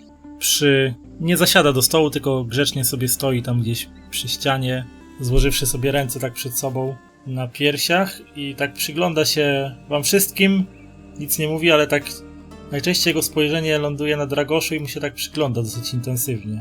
Widzisz, Dragoszu, że mężczyzna na pewno nie jest Grekiem z pochodzenia, ale tak Coś ci gnębi, bracie? zastanawiam się, odpowiada. A ty, ale po jakiemu się do niego odzywasz? Po grecku? Po grecku, no odpowiada ci po grecku, że zastanawiam się, co cię tu sprowadza, bracie. Ojciec Nikolaos nic nie mówił, że... Ojciec Nikolaos nic nie mówił, że przybędzie ktoś z naszych, z innego klasztoru. Skąd jesteś? Prawosławna cerkiew rumuńska. Rumuńska? Były badać doniesienia o rzekomym cudzie, który miał miejsce w klasztorze. Cudzie? On tak zmarszczył brwi. Nic mi nie wiadomo o żadnym cudzie. Ojciec Nikolaos też nic nie mówił. Chyba macie jakieś błędne informacje. Być może. W takim razie nie ma się czego obawiać. Przy waszym śniadaniowym stole brakuje państwa kirsz. Andreas... By zaspali? Czy ktoś zauważył, że brakuje państwa kirsz? Tak właśnie widzę, że nasi amerykańscy bracia chyba odsypiają cały tydzień w siodle. Pójdę W tym- sprawdzić. W tym momencie właśnie, kiedy już Branisław wstaje od stołu, żeby sprawdzić, pójść do pokojów państwa Kirsz, w drzwiach do jadalni wstaje Laura Kirsz, którą minę ma zafrasowaną i trochę taką nietęgą, jakby smutną. Pani Lauro, kawa pani stygnie. Dziękuję pani Idalio. Niestety nie mam dobrych informacji. Mój mąż Edgar zaniemógł ciężko po tej całej podróży i powiedział, że nie ma siły wstać z łóżka i nie może się udać z nami do klasztoru. Powiedział mi, żebym sama się udała.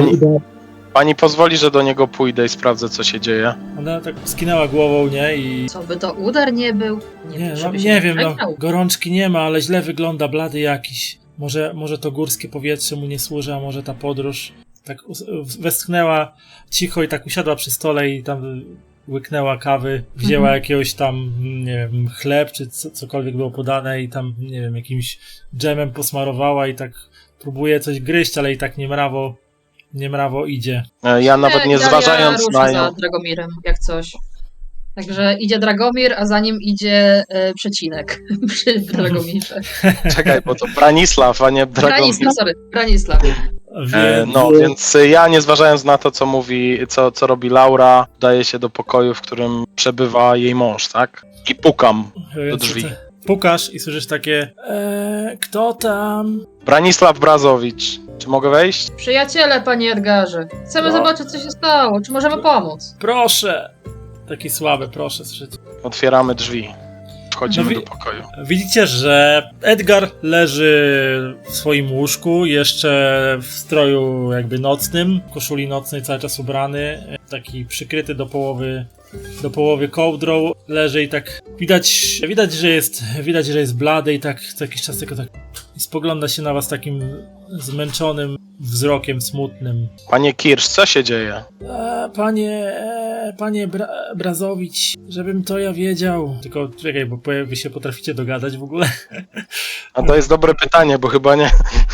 Czekaj, Wiesz co, załóżmy, że ta komunikacja jest nawet przeze mnie, bo co prawda nie mam za bardzo angielskiego na karcie, ale jeżeli już stwierdziliśmy, że robiłam im za przewodnika, to niech będzie, że jakaś... Dobra, ja wrzucę mu na grekę, zobaczymy, czy się dogada, nie? Po grecku, czy on tam coś będzie dukał. A, zmieścił się akurat. Dobra. Okej, zdał, dobra, więc on po grecku z wami rozmawia. Nie jest to jakiś wybitnie jakby... Ale te podstawy możemy sobie, że tak Ale wymienić. jest komunikatywny, tak? Jest komunikatywny. A nie wiem, panie Brazowicz. Ale boli coś pana? I boli, takie zmęczenie czuję. No, nie mam siły wcale. Wstać z łóżka nie mogę.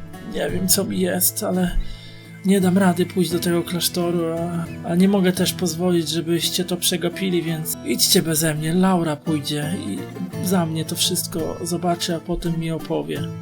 Proszę, nie. Spał pan tej nocy? Słucham? Czy nie spał?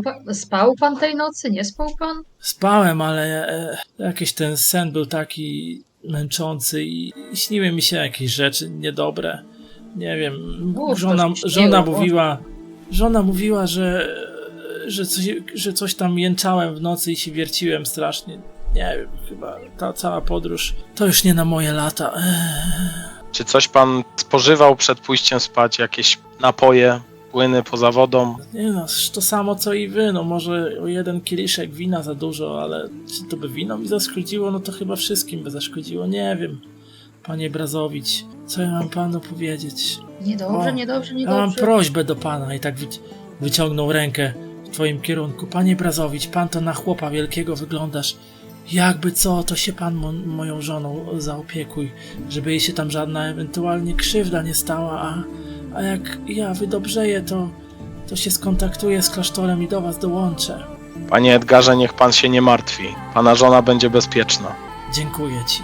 Czy jesteśmy w stanie zobaczyć coś, jeżeli chodzi o profesora Kirscha, jeżeli chodzi o, nie wiem, czy jego zewnętrzna aparycja wygląda normalnie, czy... Że to musisz mi rzucić na medycynę, ale trudny test. Okej. Tobie nie poszło. Ja co prawda nie chcę identyfikować, co dokładnie mu jest, ale zastanawiam się, czy jestem w stanie coś wyczarować z rzeczy na dole, co ewentualnie pomogłoby mu się lepiej poczuć. Pierwszej pomocy bardziej. Znaczy z rzeczy na dole, w jakim sensie? No, z kuchni, jadalni, nie wiem, ręcznik na mordę. A, w ten sposób. Wiesz co? To ewentualnie rzuć na pierwszą pomoc, nie? Czy będziesz wiedziała w ogóle, co możesz zrobić. Branisławie, nie bardzo ci też Idalio przychodzi do głowy, co ewentualnie mogło być dla tego mężczyzny zrobić, bo po nim nie widać, poza tym, że jest trochę blady i jakby wymizerowany, co równie dobrze można byłoby zrzucić na karb długiej podróży i zmęczenia, nie? W połączeniu też już z wiekiem jakimś i brakiem jakby wysportowania, nie? Takiego typowego naukowca, to mężczyzna nie nosi jakby widocznych śladów choroby, jakby nie poci się intensywnie, nie ma gorączki. Ogólnie raczej wygląda po prostu na osłabionego, nie? Ale nic więcej jakby mu nie dolegało. No mimo wszystko Ale no wydaje mi myślę, się, że że coś tu nie tak. Poprosimy właściciela przybytku, co by na niego oko miał.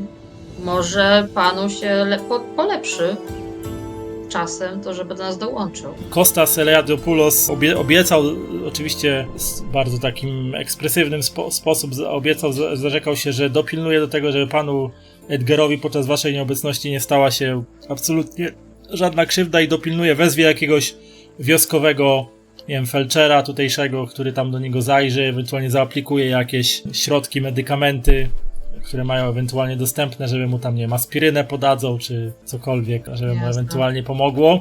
Jeszcze ja jako jakby osoba spostrzegawcza i tutaj, która dużo widzi wokół, wychodząc z tego pokoju, żegnając pana Kirscha, jeszcze się rozglądam, żeby zobaczyć, czy coś nietypowego nie przykuje mojej uwagi w pokoju. Wiesz co? To dobra, dam ci do wyboru. Albo rzucasz spostrzegawczość na ekstremalnie trudny, albo psychologię na trudny.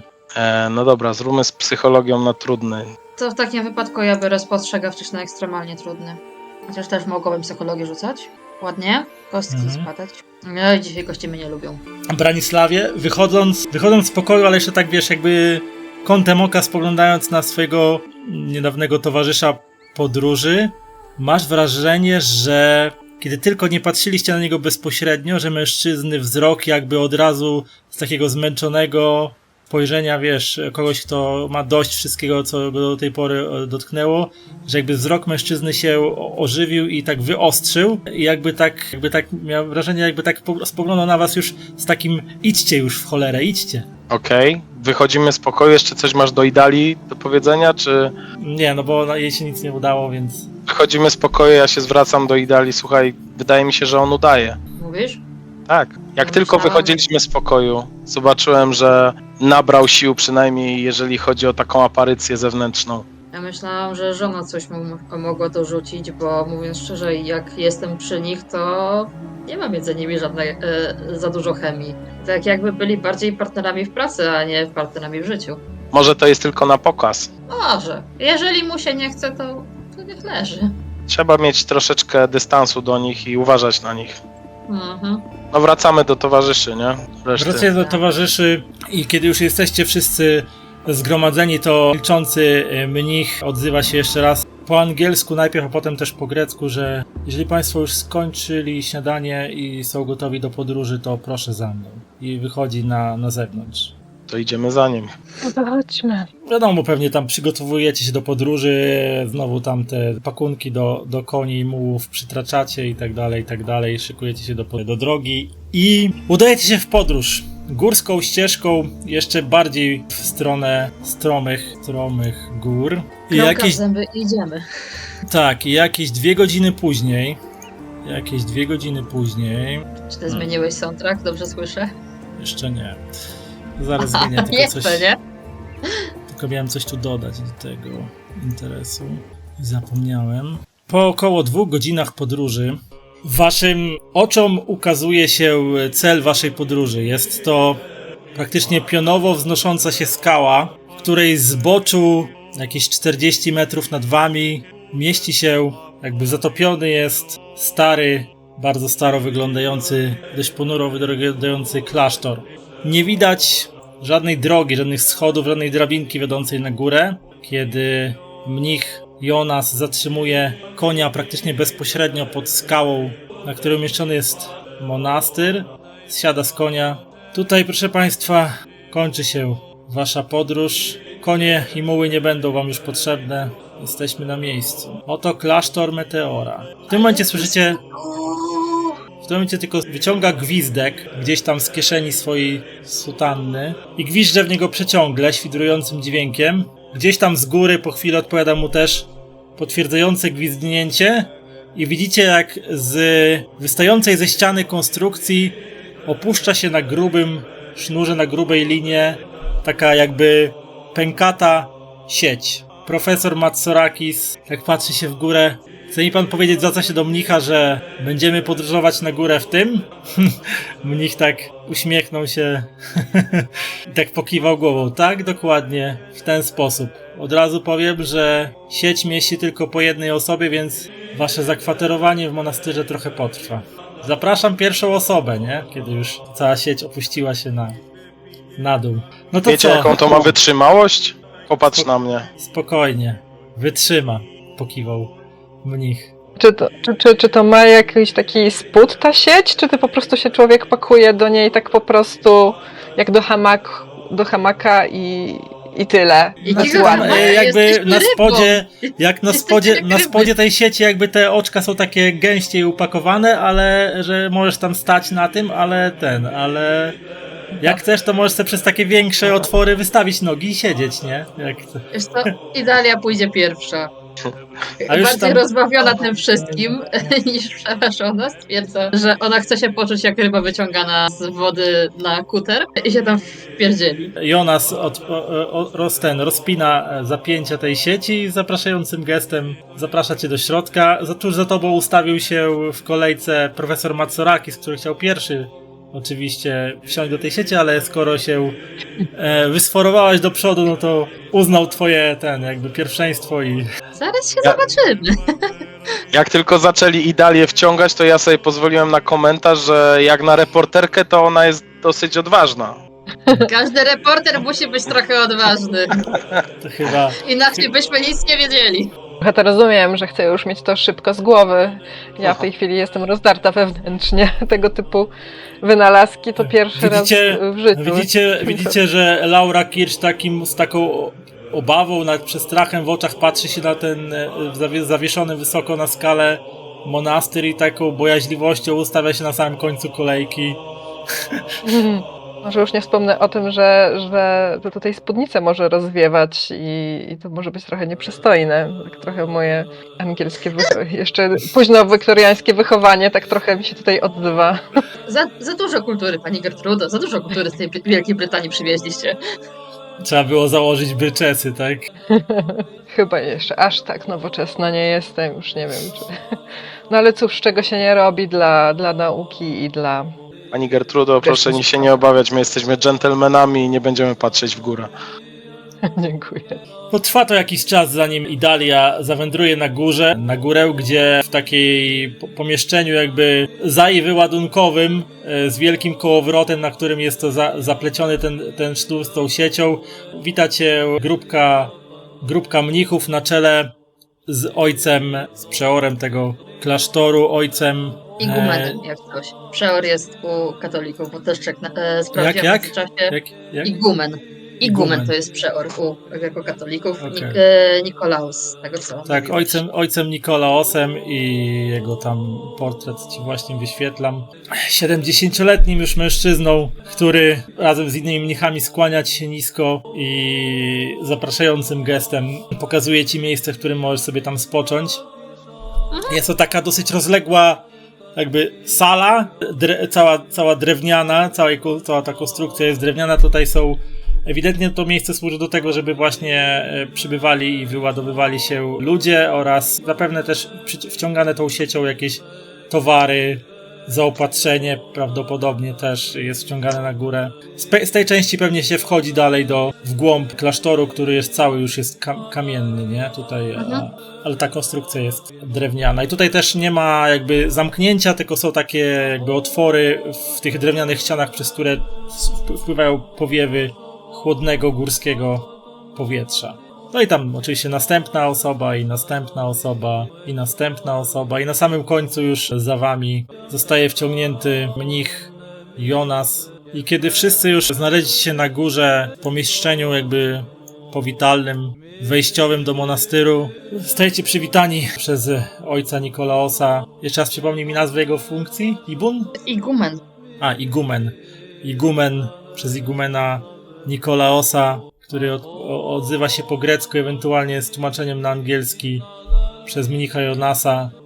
Witam serdecznie w klasztorze Meteora. Jestem Nikolaos, a to są moi bracia. Witam też serdecznie przedstawiciela rumuńskiej, tam nie wiem, diecezji, czy jak się nazywają te, trzeba było sprawdzić, te prawosławne. Rumuńskiego kościoła. Tak, kościoła rumuńskiego. Szczęść Boże. Mam nadzieję, że znajdziesz w tym miejscu miejsce do kontemplacji i rozmyślań i rozważań. Zapraszam za mną, zaprowadzę was do waszych celów. Wprowadzę was w głąb dość mrocznego, tak jak podróż była raczej słoneczna i ciepła, tak wprowadza was w głąb chłodnych murów klasztoru, gdzie jeżeli są jakieś okna, są to niewielkie okienka dające niewiele światła, które tutaj wpada. Prowadzi was ciemnymi korytarzami, rozświetlonymi światłami pochodni i jakichś kaganków i wskazuje wam w sekcji mieszkalnej tego klasztoru rząd cel. Są to faktycznie takie klitki, jakieś powiedzmy 1,5 na 2 metra, w której znajduje się tylko niewielkie okienko wychodzące na zewnątrz, a także takie cele, gdzie jest tylko jakiś tam zydel do siedzenia i taka prycza, na której można się wyspać. Na tej pryczy leży tam jakiś słomiany siennik, gruby, szorstki wełniany koc. Żadna z tych cel nie posiada też drzwi, tylko są przesłonięte taką grubą kotarą. To i tak dobrze, że mamy te pokoiki pojedyncze, bo spodziewałam się w sumie, że będzie tak po 2-3 osoby na miejsce. Nie.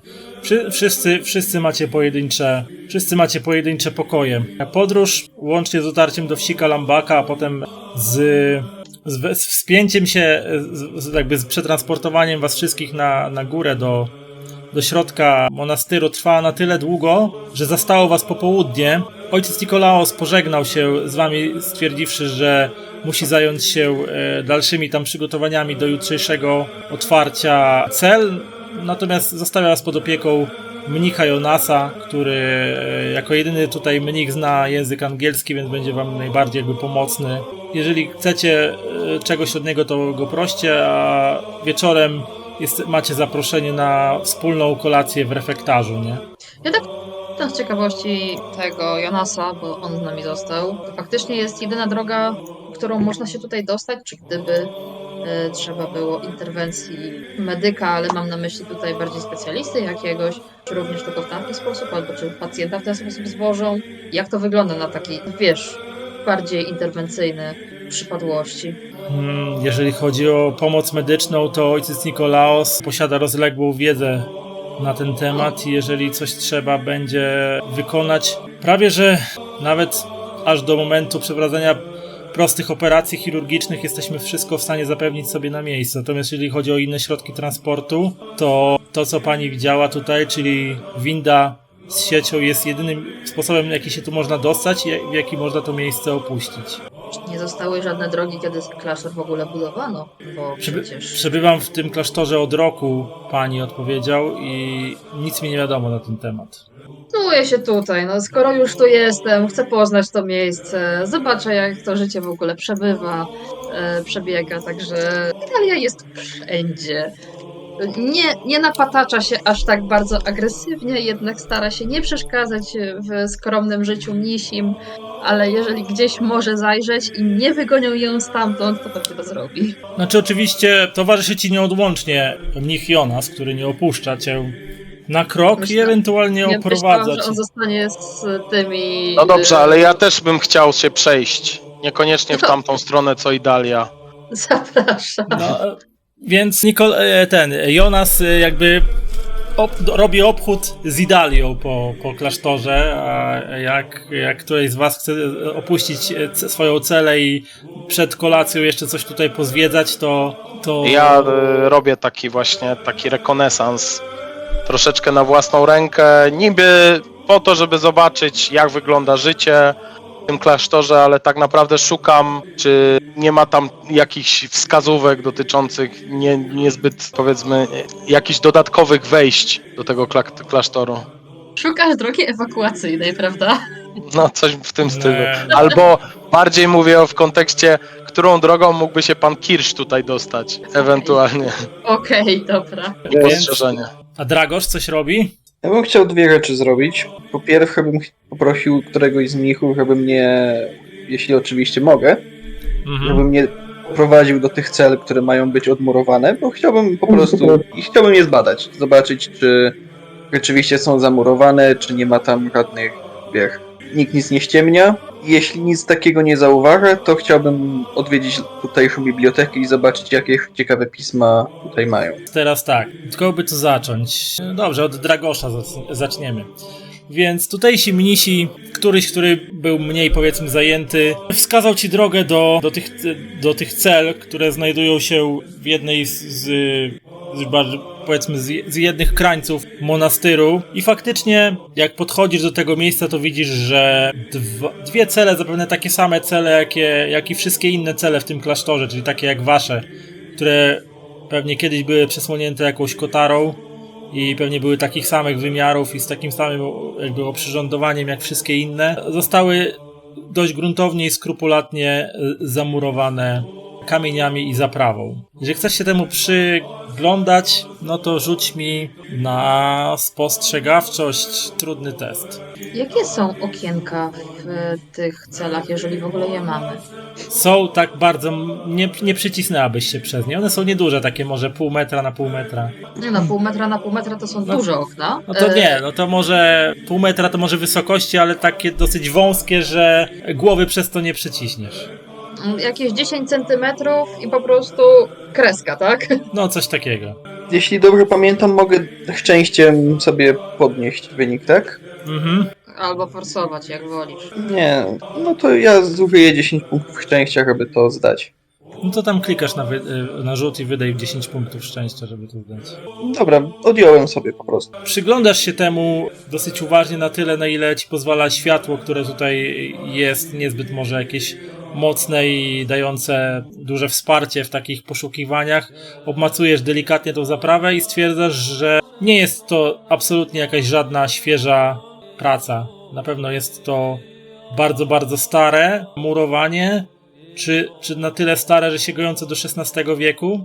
Ciężko ci powiedzieć. Co w ogóle rzuciło ci się w oczy w tym monastyrze, to że z tych, które zdarzyło ci się odwiedzić tam w Rumunii czy w innych miejscach w trakcie swojej posługi duszpasterskiej, zawsze były one wszystkie przyozdabiane różnego rodzaju freskami, malowidłami, wisiały na nich na ścianach gdzieniegdzie jakieś ikony, natomiast tu wszystkie ściany monastyru, wszystkie ściany tego klasztoru wyglądają, jakby ktoś dawno temu zdrapał bądź jakby skuł ze ścian wszystkie malowidła, wszystkie freski, wszystkie zdobienia, jakieś sakralne malowidła, pościągał ikony.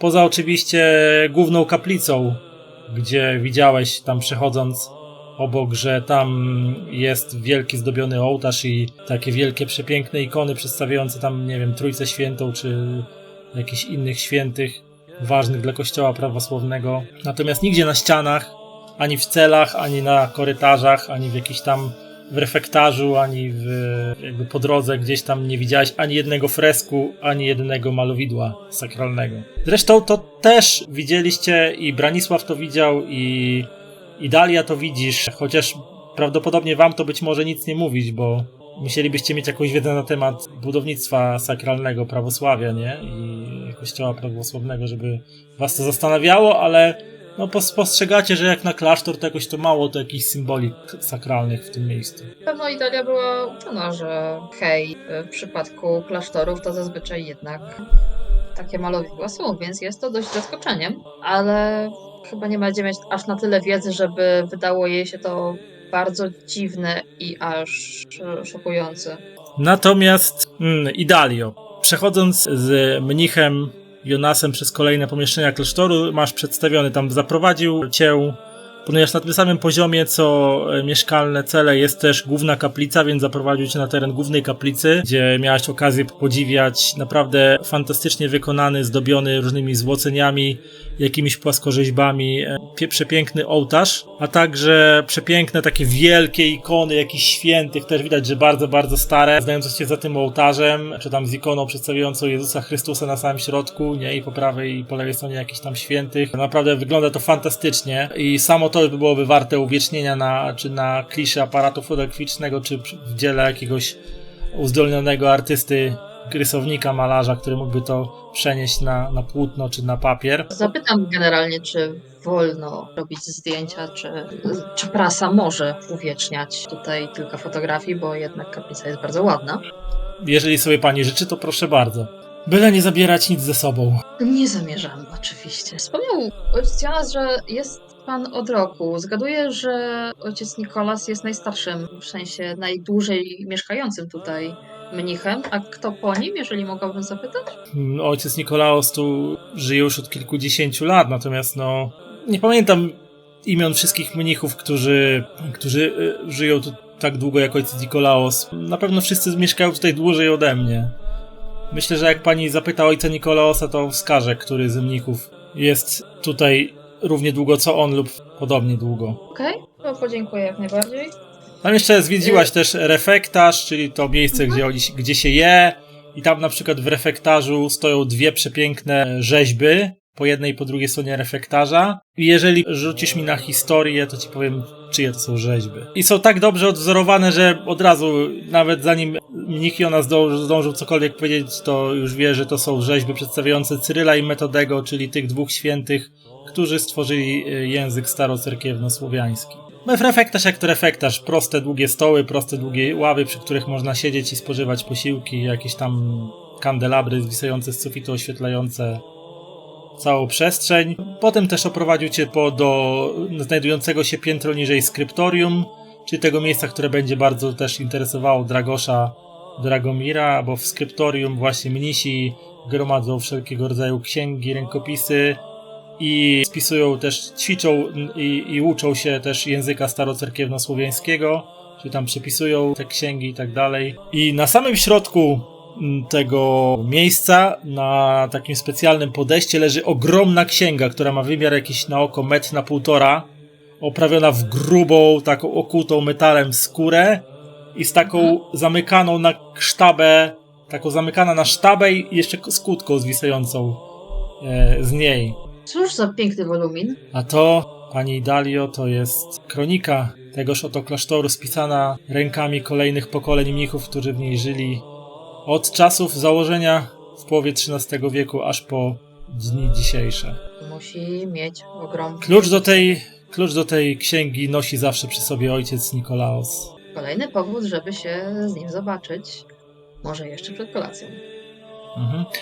I teraz przeskoczę na chwilę do Branisława Brozowicia, bo przechadzając się korytarzami monastyru... Nie poszedłeś za mną?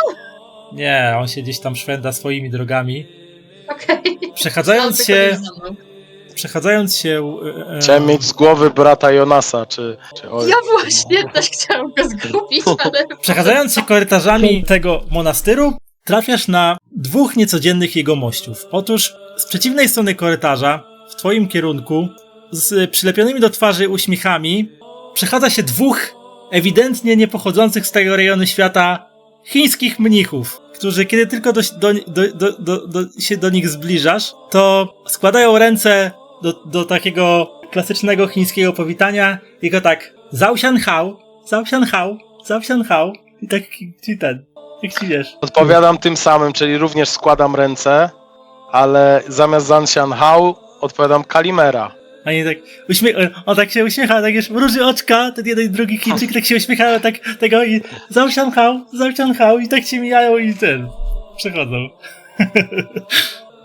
Widzisz ten i mijasz Niewątpliwie nie spodziewałbym się zobaczyć takich mnichów w tym klasztorze. No, Zwraca to na pewno moją uwagę. Tak. Zadaję im pytanie, czy znają Grekę. Czy znają Grekę? Czy umieją po greku? Tak, dokładnie. On ci odpowiada coś, co brzmi mniej więcej jak Wobu Hui Shuoun Hin. Wobu Shuen Hui Hin. I się uśmiecha i tak... Zakładam, że nie znają. Czy ja jestem w stanie z ich zachowania coś wyciągnąć? Wiesz co? Rzuć mi na... To znowu, albo sobie wybierz, albo ekstremalnie trudna spostrzegawczość, albo psychologia. No to zróbmy tą psychologię jeszcze raz. Trudna psychologia. Czyli nie trudna, tylko ekstremalnie trudna. A, to przepraszam. Jeszcze raz, tak? Wcześniej była ekstremalnie trudna spostrzegawczość albo trudna psychologia, tak było No a wcześniej. teraz jest ekstremalnie trudne albo to, albo to. No to wolę w takim razie na spostrzegawczość ekstremalnie trudną. Z ich praktycznie jednakowych wyrazów twarzy, przylepionego uśmiechu i wiesz, przymrużonych oczek nie jesteś w stanie wyczytać nic kompletnie. Czy oni cię rozumieją, czy nie rozumieją. Wiesz, uśmiechają, są grzeczni, mili i coś tam do ciebie po chińsku mówią, po mandaryńsku, ale za cholerę nie wiesz co. Rozumiem. Ja w takim razie, oni się oddalają, tak? No mijają cię, wiesz, cały czas kiwając tak, Dobrze. Ja idą po to, w stronę. żeby nie wzbudzać podejrzeń, ale daję im się oddalić, udając, że spoglądam na ściany, patrzę na to, jak wyglądają ściany tego klasztoru. No to widzisz, właśnie ściany wyglądają tak jakby ktoś kiedyś z nich skuł tynk i potem nie położył nowego, nie? Dokładnie, więc tak sprawdzam, czy tam przypadkiem, nie wiem, czy tam się coś nie sypie, że tak powiem, w tych ścianach. A jak widzę, że są w odpowiedniej już odległości, to staram się za nimi podążyć, żeby zobaczyć, w którą stronę oni zmierzają. Dobrze, czyli chcesz się za nimi skradać, tak? Przekradać się za nimi, okej. To wiesz co, to musisz mi rzucić na ukrywanie się trudny test. Nie udaje ci się. No dobra. Więc poczekałeś, aż oni się oddalą, gdzieś znikną za jakimś zakrętem i potem stwierdziłeś, że zawrócisz i udasz się za nimi, żeby sprawdzić, dokąd idą. Ale kiedy tam, wiesz, minąłeś jeden zakręt korytarza, drugi, wydawało ci się, że gdzieś są tam z przodu, że masz ich gdzieś tam przed sobą, wychodzisz nagle, wiesz, za załomu korytarza i tak prawie, że wpadasz na jednego z tego mnicha, który tak się na ciebie... No więc ja od razu składam ręce i Kalimera. I co oni robią wtedy? No nic, no. Stoją? Ten mnich stoi, widzisz, że z celi, bo tutaj też jest taki rząd, korytarz, gdzie są różne cele, że z celi za kotary wychodzi drugi z tych mnichów i też zobaczywszy cię znowu Hao Xian Hao. Okej. No dobrze, ja notuję w pamięci, gdzie się znajduje, gdzie jest ta cela. Mhm. No i udaję się dalej, jakby nigdy nic. Idę żeby nie wzbudzać podejrzeń, to kontynuuję podróż w drugą stronę, z której przybyłem. Gertrudo, ty coś robisz? Czy siedzisz w celi, kontemplujesz? Nie no, tak z jednej strony chętnie bym odpoczęła, bo ten ostatni tydzień był bardzo wymagający, ale z drugiej strony no, chcę jednak też trochę wykorzystać tę możliwość przebywania tutaj, więc może nie będę chodziła po całym klasztorze, bo to już chyba jest ponad moje siły, no ale jako bibliotekarka właśnie też bym się udała do biblioteki albo tego skryptorium i może właśnie popatrzyła na te wspaniałe manuskrypty, o których już wcześniej rozmawiałyśmy. No, były już wspominane. Popatrzyła, poprzeglądała. Ja jestem zaopatrzona w mojej podróżnej torebce mam słownik starogreki, więc może z tym słownikiem może też uda mi się coś ciekawego znaleźć w tych księgach. No, jestem pewna, więc już wiem, że niechcący, że już zobaczę też tę kronikę i ze sztabą, no ale nie mam do niej dostępu, no ale może jakieś inne księgi i manuskrypty będą w moim zasięgu, że będę mogła, pozwoli mi się tutaj coś poszperać. No dobrze, no to najpierw rzuć mi najpierw na korzystanie z bibliotek, żeby mniej więcej zorientować się, co możesz znaleźć w tej bibliotece, w tym Dobra. skryptorium. Już. Dobra, korzystam z bibliotek. I jaki rzut? Normalny. Normalny. Co tu się stało? Wiesz co, przeglądasz te manuskrypty, przeglądasz te jakieś tam księgi, jakieś zwoje. Większość z nich jest spisana w starocerkiewno-słowiańskim, niektóre są po grecku. Czasami widzisz, że niektóre mają jakieś adnotacje po łacinie, do niektórych rzeczy jakieś komentarze być może napisane, ale jeżeli szukasz czegoś konkretnego na temat jakiś, to ciężko ci się zorientować, co możesz tu znaleźć. Ewentualnie, nie wiem, możesz rzucić na jeszcze test starocerkiewno-słowiańskiego na przykład, żeby, nie wiem, zobaczyć, co ci akurat wpadło w ręce z tych pism, nie? No bo do starosłowiańsko-cerkiewnego to na pewno nie mam w swoich możliwościach. Ewentualnie greki, coś z greki, nie? Może z greki, też mam tego mało, ale mam ten słownik. Chyba że po prostu popatrząc na ilustracje i jakieś takie właśnie bardziej ikonograficzne elementy tych skryptów, czy może uda mi się coś dostrzec. To co możesz by rzucić na mnie grekę z tym zaintrygowało. kością premiową dzięki słownikowi, tam ci powiem, co tam możesz znaleźć. Dobra, czyli rzucam, to nie jest normalne, tylko co? Nie, a gdzie jest ten... A, kość premiowa, tak? Plus jeden? Dajesz, no. Między innymi na przykład z tego, co tutaj natrafiasz to trafiasz na żywoty, trafiasz na żywot świętych braci Cyryla i Metodego, w którym sobie możesz poczytać, że byli to dwaj bracia, którzy pod koniec IX wieku prowadzili działalność misyjną na Morawach. To jest po prostu jakby jakiś traktat traktujący o ich żywocie. Cyryl był twórcą pisma starocerkiewno-słowiańskiego i autorem pierwszego przekładu Pisma Świętego na ten język. Metody zaś uzyskał zgodę Rzymu na wprowadzenie języków słowiańskich do liturgii, dzięki czemu został potem arcybiskupem Moraw. Był prześladowany i więziony przez biskupów niemieckich, obydwu niedługo po śmierci ogłoszono świętymi. I też znajdujesz informację, że oczywiście jak to ze świętymi często bywało w tamtych czasach, niektóre części ciała zostały przerobione na relikwie świętych i być może część z nich trafiła do Grecji i do klasztorów grecko-katolickich znajdujących się na terenie tego państwa, więc być może, gdyby głębiej poszukać, można by było dowiedzieć się coś więcej na temat relikwii związanych z ciałami Cyrylego i Metodego. Bo tutaj nie ma informacji, gdzie do Grecji, więc czy moja Greka jest w stanie mi pomóc, żeby coś więcej na ten temat? Nie, ale być może masz takie wrażenie, że jakbyś była tu jakaś gdyby jakakolwiek relikwia trafiła w mury tego klasztoru, to na pewno byłoby to odnotowane w kronice klasztornej, która jest zamknięta w tej chwili na kłódkę. No, pewnie też, bo może to było też bardziej znana informacja, że tego typu relikwie tutaj się znajdują. Takie ważne relikwie dla całego świata prawosławnego. Ale nie ma ogólnie. W sensie, miejscowość nie jest znana z żadnych relikwii Karambaka. Nic ci na ten temat nie wiadomo. Zresztą Karambaka jest wioską oddaloną o jakieś 2 godziny jazdy konno, nie? Przez tę górską drogę od tego, to kawał drogi stąd. To jest dosyć odludny teren wokół. Dobrze, może jeszcze później dopytam ojca Jonasa. Dragosie, co jeszcze oprócz przebadania ścian i zdobycia wiedzy na temat...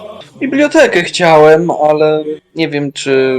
inaczej, Gertruda już była, nie wiem czy się tam minęliśmy, czy ona wyszła, ja wszedłem. Możemy założyć, że na przykład się mijacie, ona wychodzi, a ty wchodzisz, nie? Mamy inne zdolności, inne skille językowe, więc... No to ja bym chciał swoje śledztwo przeprowadzić, co tu jest, co tu ciekawego mają, być może coś rzadkiego, czego nie ma nigdzie indziej. Dobrze, to rzuć mi na korzystanie z bibliotek najpierw.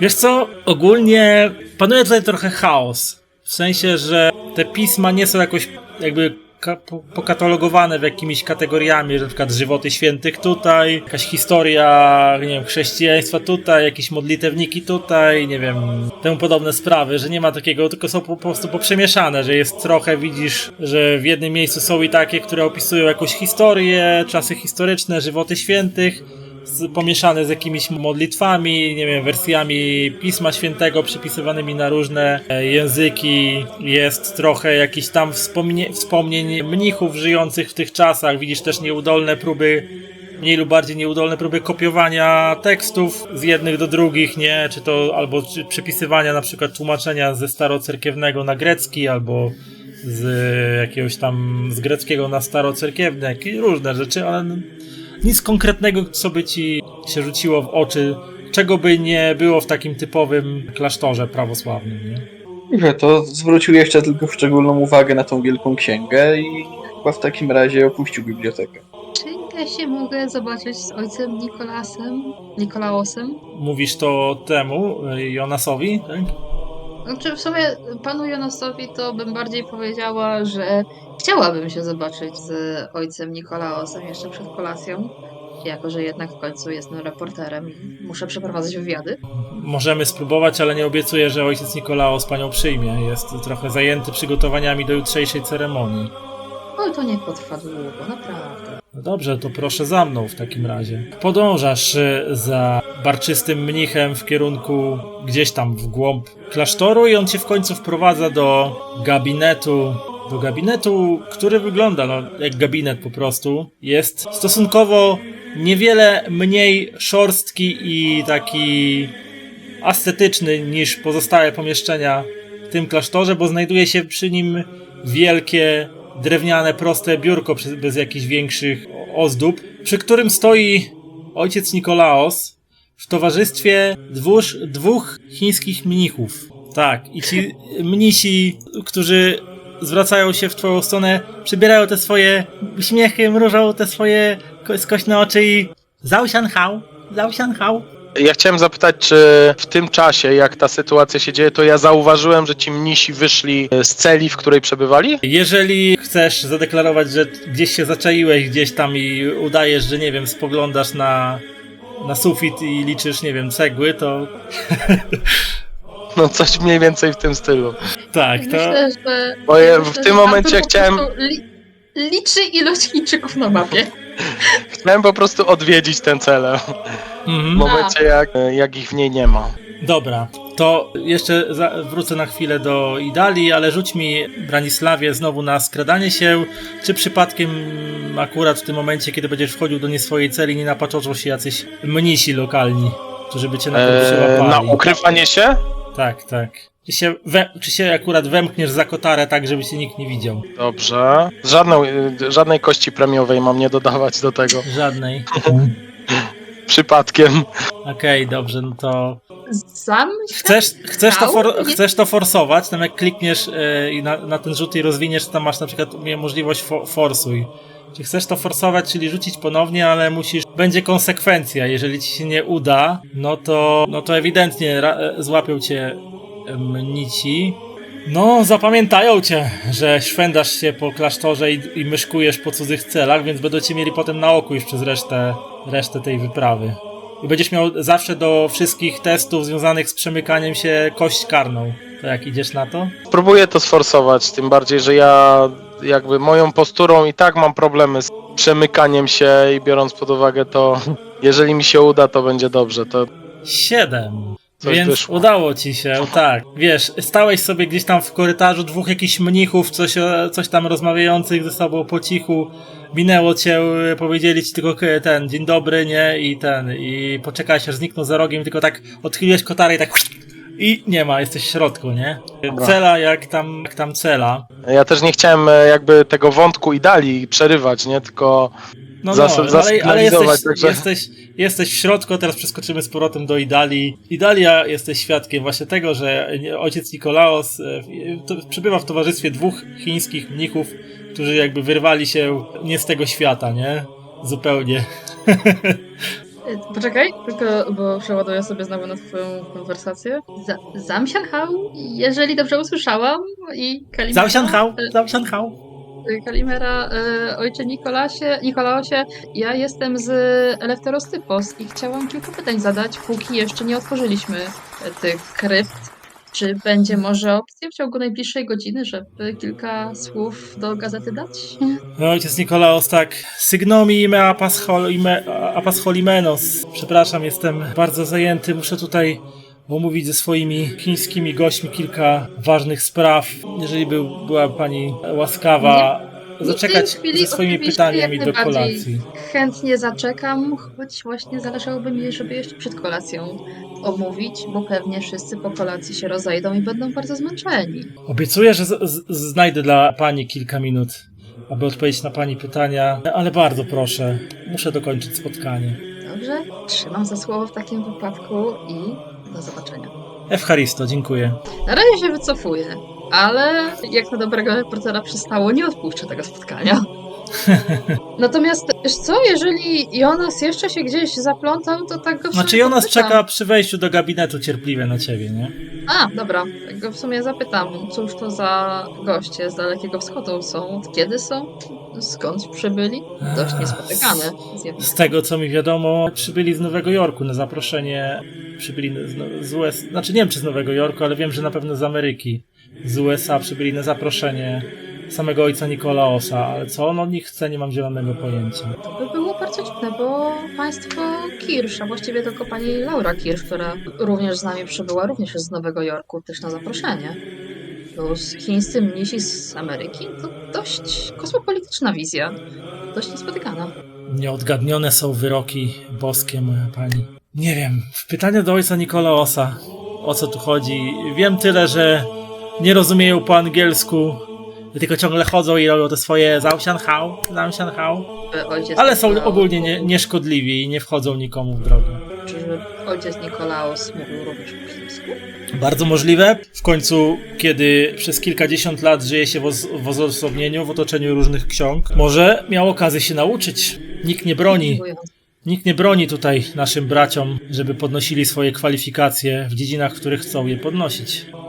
Ja myślę, że wreszcie wrócę i spiszę wszystkie myśli i obserwacje, żeby mieć to w jednym miejscu, ale dziękuję za... Proszę nie zapomnieć o wieczornej kolacji w refektarzu. Jak na kobietę przystało, do jedzenia jestem pierwsza. Gdyby jeszcze była jakaś potrzebowała pani czegoś, albo ktoś z państwa czegoś potrzebował, to mam cele zaraz obok waszych. Proszę śmiało wołać. Jestem do dyspozycji, takie mam zadanie podczas waszego pobytu. Wiemy, o co chodzi z Chińczykami? Nie, poza faktem, że w sumie czekaj, spotkamy się gdzieś, żeby po prostu omówić tą roleplayową? To jak chcecie, nie? No to decydujcie. Macie jeszcze Tak, powiedzmy jakiś tam czas. No mnie jeszcze nie ma z powrotem, nie? No, bo ty jeszcze siedzisz w tej, ale gdzieś tam ewentualnie Dragosz, Gertruda i Dalia możecie się tam, nie wiem, spotkać w swojej celi, albo w którejś z was celi, albo na korytarzu przed celami, nie wiem, jak chcecie. O ile Dragosz chce z wami rozmawiać. Gertruda na pewno z moją chęcią złapie, czy Dragosz dołącza do tego wcale nieprzypadkowego spotkania? Jeśli zostanie zaproszony i poproszony o to, to dołączy. No właśnie to są takie już bardziej plotki, więc tak zerknęliśmy, skinęliśmy ci głową, po czym we dwie żeśmy przemknęły do jednej z cel. Zrób z tą informacją, co potrzebujesz. Według zobaczyć, o co chodzi. Zastanawiam się, czy mnich prawosławny, czy mu się godzi z dwiema kobietami do jednej ciasnej celi wchodzić. Na skinienie głowy, nie? Jakoś zbyt ochoczo. No ale dobra, ja nic nie mówię. Dobra, zaraz to odegramy. Na razie. Wszyscy mają swoje słabści, nawet rumuński pop, tak. Branisławie, znalazłeś się za kotarą i twoim oczom twojemu zaskoczeniu ukazała się cela, taka jak każda inna cela w tym klasztorze, czyli jest zydel, jest wyrko, jest siennik i jakieś tobołki wrzucone pod ten siennik. No, zdecydowanie chciałbym przejrzeć, co jest w tych tobołkach. Dobra, to rzuć mi na... Dobra, pytanie jeszcze, czy chcesz to zrobić tak, żeby nie było śladu po tym, że grzebane było w tych rzeczach, czy cię to nie obchodzi w ogóle? Może zróbmy tak, że najpierw robię taką inspekcję wizualną tego, co się tam dzieje. Czy jestem w stanie bez dotykania tych tobołków zauważyć coś ciekawego? Coś Wiesz- wystającego z tych tobołków i tak dalej? No to dobra, jak chcesz bez macania, to rzuć mi na spostrzegawczość po prostu. Nic, no prawdopodobnie jakieś torby podróżne i tam dalej, pewnie jakieś ciuchy i jakieś takie rzeczy na pierwszy rzut oka, nie?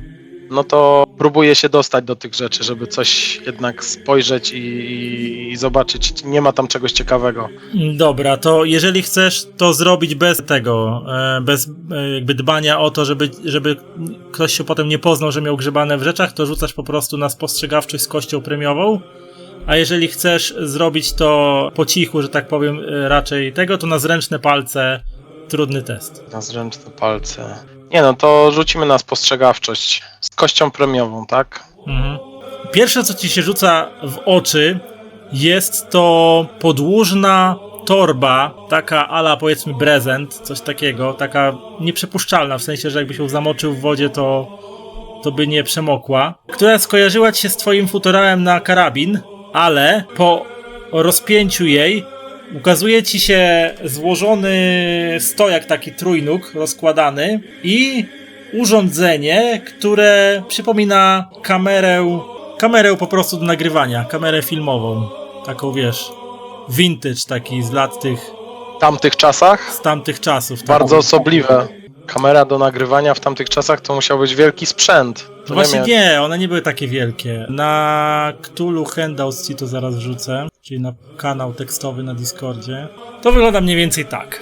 Ej, Jest to taka prosta skrzynka, Większe niż smartfon, zdecydowanie. no, prosta skrzynka, no, wyglądająca właśnie jakby to była jakaś kamera, tylko bez żadnych oznaczeń jakby identyfikujących producenta, markę, bez jakichś tabliczek znamionowych i złożony właśnie taki trójnóg do niej. I Czy to tam jest właśnie jakiś za- film, jakaś taśma przy tym, coś takiego? Wiesz co, nie widzisz żadnego zamka jakby w tym, czegoś co wyglądałoby jakby, że można byłoby to gdzieś otworzyć i zajrzeć do środka, nie? Musiałbyś w tym Okej, a dłużej, jakaś, dłużej pogrzebać, dłużej... A wiesz, jakieś taśmy leżące osobno, nie wiem, obok, czy... Nie, Nic samo takiego urządzenie, samo urządzenie. Czy coś jeszcze zauważam oprócz tego urządzenia? Rzecza, która... W pozostałych rzeczach grzebiesz i znajdujesz dwie książki, papirus, znaczy zwój. I dwie z tych książek są w języku angielskim, przynajmniej tytuły mają w językach angielskich, bo pierwsza z nich ma tytuł Ochrona przed złem i czarną magią, a druga ma tytuł Święte relikwie chrześcijaństwa. I Jestem w stanie to odczytać i zrozumieć, tak? no bo one są po angielsku napisane, tak. Znaczy, No, ale znasz ja angiel- nie mam angielskiego, więc... Aha, nie masz angielskiego, dobra, no to źle ci, sorry, że ci to powiedziałem, powiedzmy, że nie wiesz, wiesz, Powiedzmy, widzisz, że nie wiem. widzisz, Ale że jestem w stanie zapamiętać, żeby... jesteś w potem stanie się podzielić zorientować, moją że, ekipą że, i- że spisane są po angielsku i jest jeszcze zwój, który nosi te chińskie krzaczki, tyle jesteś w stanie stwierdzić, czyli jest spisany po chińsku. Okej, rozumiem. Tak grzebiesz w tym, w celi tych mnichów chińskich? Bo to mi umknęło. Tak, Czy ja jest jestem w celi? w celi mnichów. Chciałbym, jakby zapamiętuję to, co jest napisane, nie rozumiejąc tego, ale zapamiętuję to, co jest napisane na tych księgach. Bo to Dobra, są... to wiesz co, to żeby to zapamiętać, żebyś jakby móc przenieść znaczki na papier, żeby odtworzyć, nie? To rzuć mi na inteligencję trudny test. Klikasz na int i dajesz tam trudny, nie? Tak, tak. Chyba udało ci się? Udało. Nie udało ci się. Ale mogę wydać 4 szczęścia do zaliczenia, tak? No to jak chcesz, to możesz wydać. To wydaję 4 szczęścia do zaliczenia. Okej, zapamiętujesz po prostu wzrokowo, co tam było na okładkach tych książek i odkłada się z powrotem. Tylko tak, ponieważ nie robiłeś tego za pomocą zręcznych palców, no to jak mnisi wrócą do celi, no to zobaczą, że ktoś im grzebał w rzeczach, nie? No rozumiem. No oddalam się, starając się to zrobić niepostrzeżenie, żeby nikt mnie nie zauważył. No to Tak też jak udaje ci się to zrobić i udaje się w drogę powrotną do swoich cel. W międzyczasie właśnie wasza tam dwójka bądź trójka prowadzi ze sobą rozmowę, nie? Podsumowującą, więc proszę. Rozmowa podsumowującą, ale po pierwsze dziwi mnie, że w tym całym klasztorze nie ma za bardzo malunków. Nie wiem, czy zwróciliście uwagę, ojcze Dragomirze, czy pani Gertrudo? To jest miejsce sakralne. Tutaj mnisi przychodzą, żeby oddać swoje życie w ręce Boga, a nie widzę tego Boga na tych korytarzach. To prawda, to prawda. Gdzie jest w ogóle pani Laura? Bo ona jako historyczka sztuki może by mogła jakoś to skomentować. To wcześniej z nią rozmawiałyśmy. Laura wymówiła się zmęczeniem i powiedziała, że będzie w swojej celi, więc gdybyście jej potrzebowali, no to jest tam gdzieś któraś cela obok, nie? Wystarczy A w podejść którym do- momencie ja dołączam do nich? Nie na samym początku, czy jak w jakimś momencie tej rozmowy? No myślę... Trzeba teraz wejść, mniej więcej. Mniej więcej, znaczy dochodzisz do cel waszych, tych, które są tam obok siebie i słyszysz po prostu, że z jednej z nich, nie wiem w której celi się zabunkrowaliście, U Gertrudy. że z celi, w której powinna w niej przebywać Gertruda, że dochodzą cię takie nikłe głosy więcej niż jednej osoby rozmawiającej, nie? Nie wiesz o czym Okej. rozmawiają, ale ktoś tam rozmawia w środku, nie? Bo jednak ta kotara gruba dosyć tłumi trochę te głosy, nie? Rozmowa nie jest głośna. Druga kwestia, muszę przyznać, że trafiłam na jakichś dwóch Azjatów, co samo w sobie dziwne by nie było, ale podpytując pana Jonasa, który notabene jest mnichem najkrócej mieszkającym w klasztorze, powiedział, że są z Ameryki, ale nie mówią po angielsku i próbowałam podpytać o cokolwiek z nimi, bo sam igumen Nikolaus omawia z nimi otwarcie tych krypt, a nie chce nic za bardzo żadnych informacji udzielać. Tak? Mam bardzo dużo pytań do tego. Nie wiem, czy pan Dragomir rad byłby udzielić chociażby trochę wyjaśnień co do zaistniałej sytuacji, czy to normalne, czy nie. Tak, i w tym momencie wchodzę ja, starając się jak najbardziej subtelnie, na ile mogę, odsłonić tą kotarę, żeby nie być takim arogantem za bardzo. Mówię, bardzo, bardzo osobliwe. Bardzo osobliwe. Azjatycy mnisi w klasztorze prawosławnym. Na to się natknąłem na korytarzach. Azjatyccy mnisi, teoretycznie z Ameryki, nie mówiący po angielsku, rozmawiający z igumenem Nikolausem o otwarciu krypt. A skąd wiesz, że mówią po angielsku? Rozmawiałam z Jonasem na ich temat, bo ja się na nich natrafiłam w biurze ojca Nikolausa. Ale że mnie wyprosili, to zaczęłam pytać Jonasa i on powiedział, że oni po angielsku nunu. To ja wam powiem... Żyjemy teraz to ja- w wieku globalizacji, ale to faktycznie jest dziwne. Prawda? To ja wam Imperium powiem brytyjskie- coś między nami. Pozwoliłem sobie spenetrować ich cele, niepostrzeżenie. Nie Tylko żeby to zostało między nami, bo oni się prawdopodobnie zorientują, jak wrócą do tej celi, że ktoś tam grzebał w ich rzeczach. I natknąłem się na dwie księgi. Ja nie znam angielskiego, więc trudno mi jest rozszyfrować, co tam było napisane, ale zapisałem to tutaj. Nie wiem, nie miałem na czym zapisać, natomiast zapamiętałem te znaki, gdzieś tam, nie wiem, na kamieniu próbuję Dostałeś odtworzyć ode mnie te znaki. notatnik i No, ołówek. dokładnie. Jestem reporterem, mam takie rzeczy Więc- ciągle w ręku. Więc on Więc- po prostu przepisuje z głowy te znaczki, które ciąg zapamiętał. znaków, dokładnie. No i tak i się układa on właśnie w dwa tytuły. Pierwszy to Ochrona przed złem i czarną magią, a drugie Święte relikwie chrześcijaństwa. Co ciekawe, mieli też taki papirus, manuskrypt napisany w języku chińskim. No tego już nie byłem w stanie zapamiętać, bo to znaki, które są zupełnie niezrozumiałe dla mnie. I mieli też coś, co nazywamy w dzisiejszych czasach, nie wiem, czy ktoś z was się ktokolwiek spotkał z czymś takim, kamera do nagrywania. Ja znam kamerę. No, w sensie kolega to próbował się w filmowca wciągnąć, to wiem, co to jest. Ale tutaj? Jeszcze w posiadaniu mnichów azjatyckich, którzy generalnie No właśnie, jakby to była jakaś prasa czy telewizja, no to bym uwierzyła, że kamera, działa, chcą pokazać to całemu światu.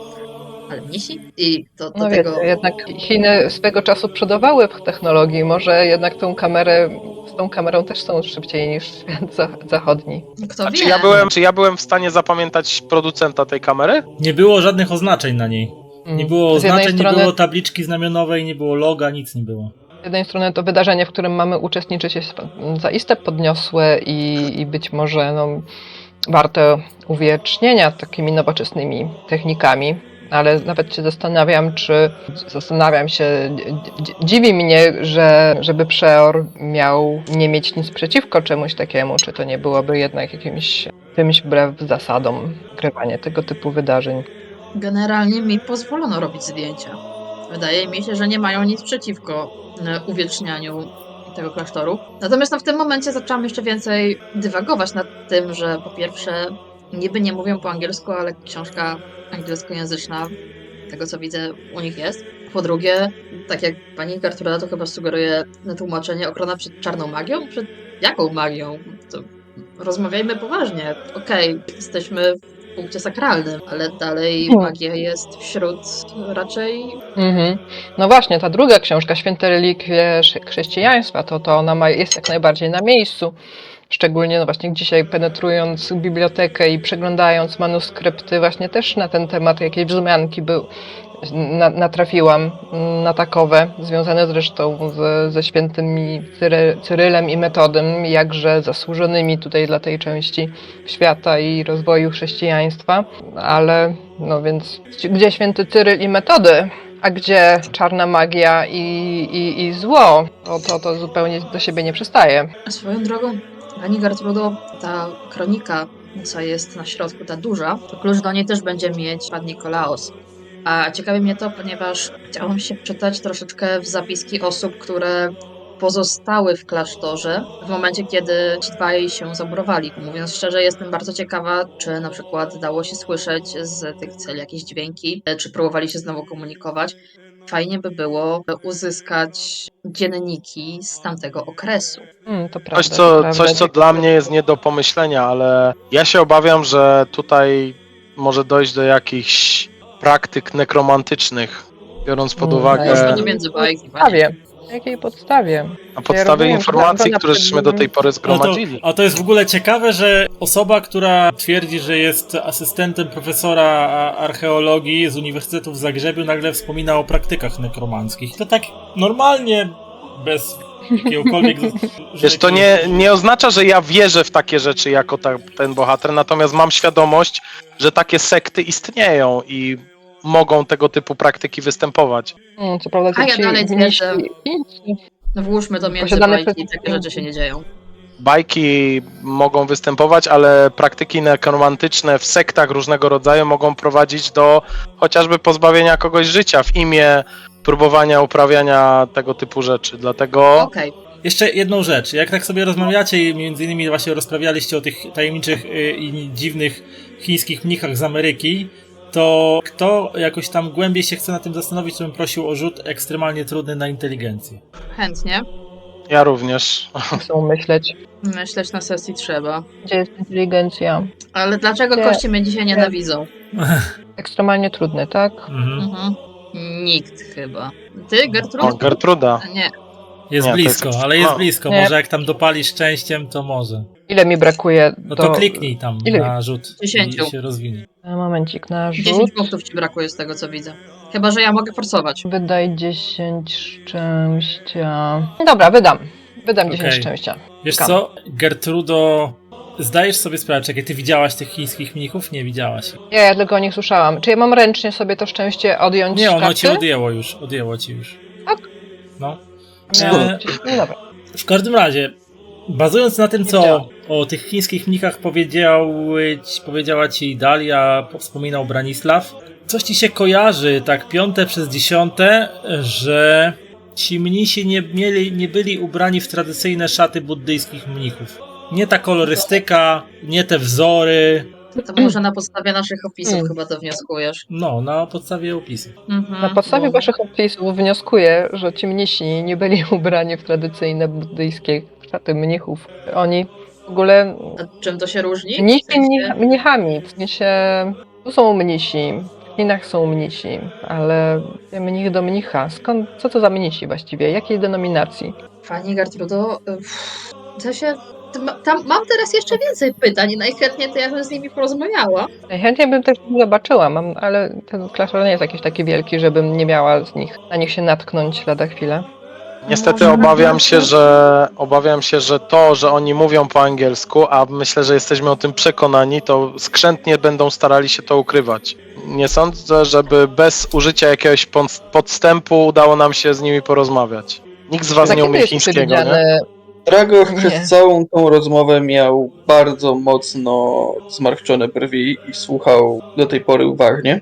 W końcu stwierdził: po pierwsze, jestem głęboko przeciwny naruszaniu prywatności zarówno mieszkających tu mnichów, którzy są naszymi gospodarzami, jak i ich gości. Po drugie, brak religijnych symboli i ikon na ścianach klasztoru może być bardzo łatwo wytłumaczony. Jak być może rozumiecie i wiecie, klasztory tutaj na tym terenie często przechodziły z rąk chrześcijańskich w ręce islamskich okupantów, którzy niszczyli chrześcijańskie symbolikę, zastępowali ją własnymi symbolami lub też po prostu pozostawiali ściany puste.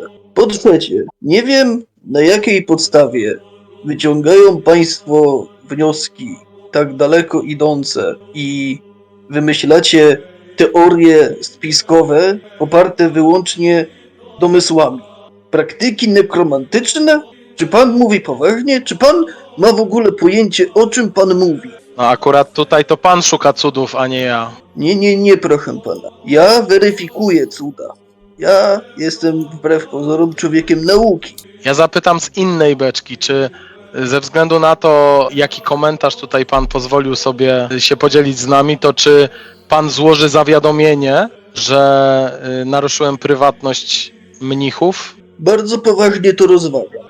Chyba, że da mi Pan bardzo dobry powód, abym tego nie robił. Myślę, że przynajmniej kilka rzeczy, o których tutaj żeśmy rozmawiali przed chwilą, wydaje się niezbyt standardowych dla działania tego typu klasztoru.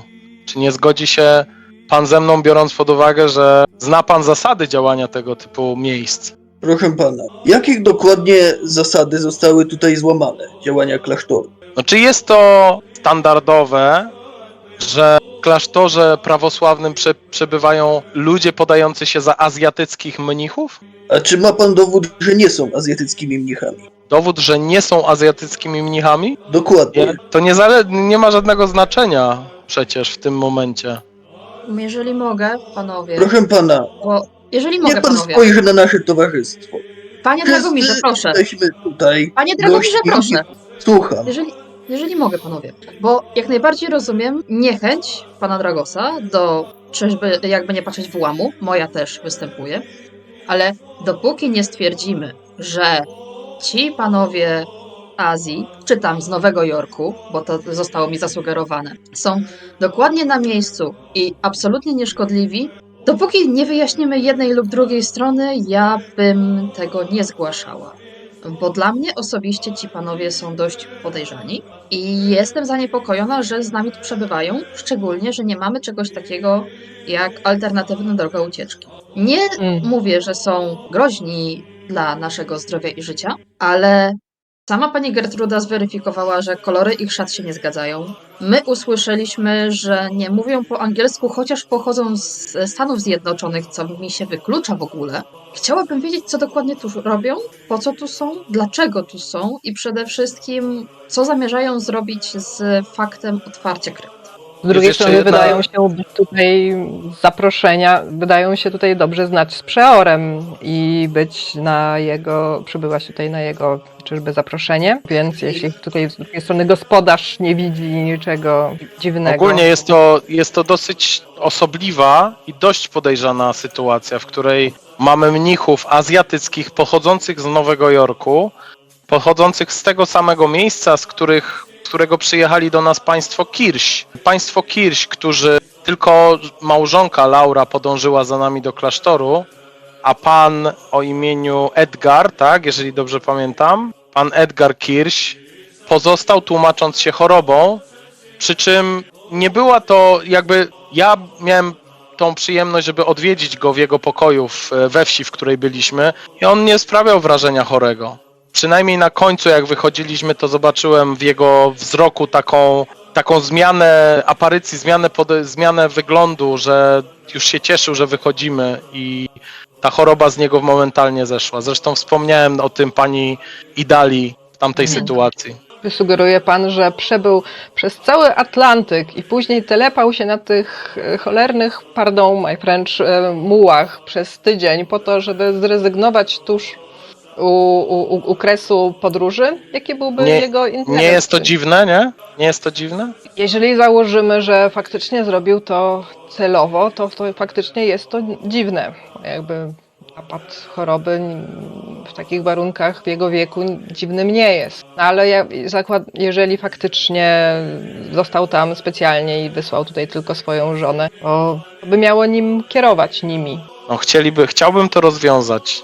Chciałbym dojść do rozwiązania tej zagadki, Tutaj która mnie w tym byłabym momencie bardzo dręczy. ostrożna, bo z jednej strony tak, też miałam wrażenie, że pan Edgar szczególnie chory nie jest, ale nie chce iść za daleko we wnioskach. Równie dobrze faktycznie przez jego wiek i zmianę pogodową on się po prostu mógł źle czuć. Bardziej jestem właśnie zaniepokojona gośćmi, którzy są, tak, też wnioskuję, że są na zaproszenie samego pana Nikolaosa. Ja jestem umówiona z panem Nikolaosem, że po kolacji udzieli mi krótkiego wywiadu, jednak jako prasa chcę tych wywiadów trochę pozbierać. Zapytam o nich, przekażę wam, co mi powiedział. Lepiej, żebym poszła tam w pojedynkę, bo w przypadku, kiedy pójdziemy tam wszyscy, to będzie wyglądać dziwnie. Tylko ja tu jestem reporterem. Co nie zmienia faktu, że pan Jonas też mnie cały czas pilnował. Ja tak go prosiłam delikatnie, żeby pozwolił mi pójść, bo i tak mówię po grecku, jestem z Grecji. Ale stwierdził, że będzie mi towarzyszył przez całą podróż po klasztorze. Generalnie coś za tym stoi. Przy czym nie jestem w tym momencie w stanie stwierdzić, co i dlaczego chcą ukryć. Najbardziej, panie Dragosie, jeżeli chodzi o mnie, ja się obawiam, że z tego wydarzenia mogą chcieć w świat wysłać fałszywe informacje, że na przykład stało się coś wielkiego, co wstrząśnie nami, a tak naprawdę będzie to jedna wielka fałszywka. I tu będę pana prosiła, żeby był pan uczulony, bo jeżeli chcą domniemywać jakiś faktyczny cud, to trzeba będzie to zdementować od razu. Ile mamy jeszcze czasu do wydarzenia? Kiedy właśnie wspominasz o tym, przez korytarze i przedsionki monastyru słyszycie rozlegający się dźwięk dzwonów. Dzyń, dzyń, dzyń, dzyń. Dragosie, dobrze znasz taki dźwięk, to jest wieczorne wołanie na kolację. Teraz pytanie. Dragos nie wygląda na głodnego. Dragos w ogóle nie wygląda na cokolwiek. A gdzie jest Jonas w tym momencie? On ma cele obok nas. Czyli on gdzieś tam będzie nas prowadził na tę kolację? Właśnie, mam pytanie, kto pierwszy będzie opuszczał tą waszą celę zgromadzenia? No mogę ja. No to No wiesz idźcie co, już. rzuć mi w takim razie, kiedy wychodzisz z celi na korytarz, to rzuć mi na szczęście. Mogę sforsować taki rzut? Szczęścia się nie da sforsować. Widzisz, że na korytarzu czeka już na was mnich Jonas oraz pani Laura Kirsch, a za chwilę gdzieś tam dyszany z głębi korytarza przybiega zaaferowany profesor Matsorakis, który poprawiając okulary mówi: fantastyczne miejsce. Zauważyliście, że tu na ścianach nigdzie nie ma żadnych fresków, malowideł sakralnych? To niespotykane. Raczej w takich miejscach jest tego pełno. Muszę o to zapytać ojca Nikolaosa i koniecznie będę musiał poprosić go o dostęp do tej księgi w skryptorium, do kroniki, tak. Ale Również mam nadzieję do niej zajrzeć, więc myślę, że musimy połączyć siły, panie profesorze. w ogóle to widzieliście tych, bo wydawało mi się, że się przewidziało, ale widzieliście dwóch azjatyckich Azjatów? mnichów, chyba Chińczyków, tu w greckim monastyrze? Fantastyczne. Będę musiał z nimi zamienić słowo. Ciekawe, czy umieją coś po grecku albo po angielsku. Jak myślicie? Miejmy nadzieję. Andreasie, niech pan spróbuje po angielsku. Może się uda. A spróbuję, żeby pan wiedział. Mnich Jonas, proszę za mną na kolację. Ja chciałem zapytać mnicha Jonasa o coś. W drodze, Tak. jak będziemy szli na tę kolację. To on tak zauważa, że ty go tam podchodzisz do niego i tak idąc to tylko się zwraca w twoją stronę. Słucham. Tak, Jonasie, ja chciałem zapytać, jak dokładnie wygląda rytuał otwarcia tych cel? Czy ty wiesz? Nigdy nie byłem świadkiem żadnego rytuału, który by tak przebiegał. Z tego co wiem z odpraw od igumena Nikolaosa, to mnisi kilofami rozkują cele, później towarzystwie ojca Nikolaosa wejdą do tych cel i w specjalne misy wcześniej przygotowane złożą szczątki naszych braci, którzy zmarli setki lat temu i one zostaną potem na ołtarzu, zostanie odprawiona msza w głównej kaplicy, podczas której te zwłoki zostaną pobłogosławione i złożone w kryptach pod klasztorem, a wy będziecie mogli obejrzeć sobie cele i udokumentować to wszystko. To jest... A czy wiesz, jakie modlitwy lub też ewentualnie czynności rytualne dodatkowe będą temu towarzyszyć? Wszyscy będziemy się modlić i wznosić modły do Pana, śpiewać nasze chorały i dziękować Bogu za dar życia, którym nas pobłogosławił i za możliwość kontemplacji Jego światła i wielkości. Rozumiem. Dziękuję, Jonasie. Jestem do usług, panie Bronisławie. Schodzicie do refektarza, który znajduje się na niższym poziomie. Nie, źle mówię, sorry, przepraszam. Nie, to skryptorium jest na niższym poziomie. Refektarz znajduje się niedaleko głównej kaplicy. Tam już gromadzą się mieszkający w klasztorze mnisi i dopiero teraz macie możliwość ogarnięcia, że w tym, zdaje się, w miarę niedużym przybytku na pionowej, niedostępnej skale mieszka łącznie kilkadziesiąt osób. Jakieś 40 parę na oko. Większość są to mnisi w wieku zbliżonym do wieku, nie wiem, profesora Matsorakisa, czyli 40, może też Edgara Kirscha, czyli taka 50. Jest kilku młodszych, ale raczej wydaje się, że ci najmłodsi są mniej więcej w wieku towarzyszącego wam mnicha Jonasa, czyli raczej populacja jest taka w okolicach 30 i wzwyż. Wszyscy ubrani w jednakowe mnisie habity, czy jak się nazywają te szaty u duchownych prawosławnych. Mają ci tam te wywieszone te krzyże z tym dodatkowym ramieniem przychylonym. Wszyscy się tam do stołów dosiadają i mnich Jonas prowadzi was do stołu, przy którym siedzi starszyzna klasztoru oraz przygotowano dla was też miejsca i zasiadacie w towarzystwie ojca Nikolaosa, starszych jakby tego klasztornego zboru.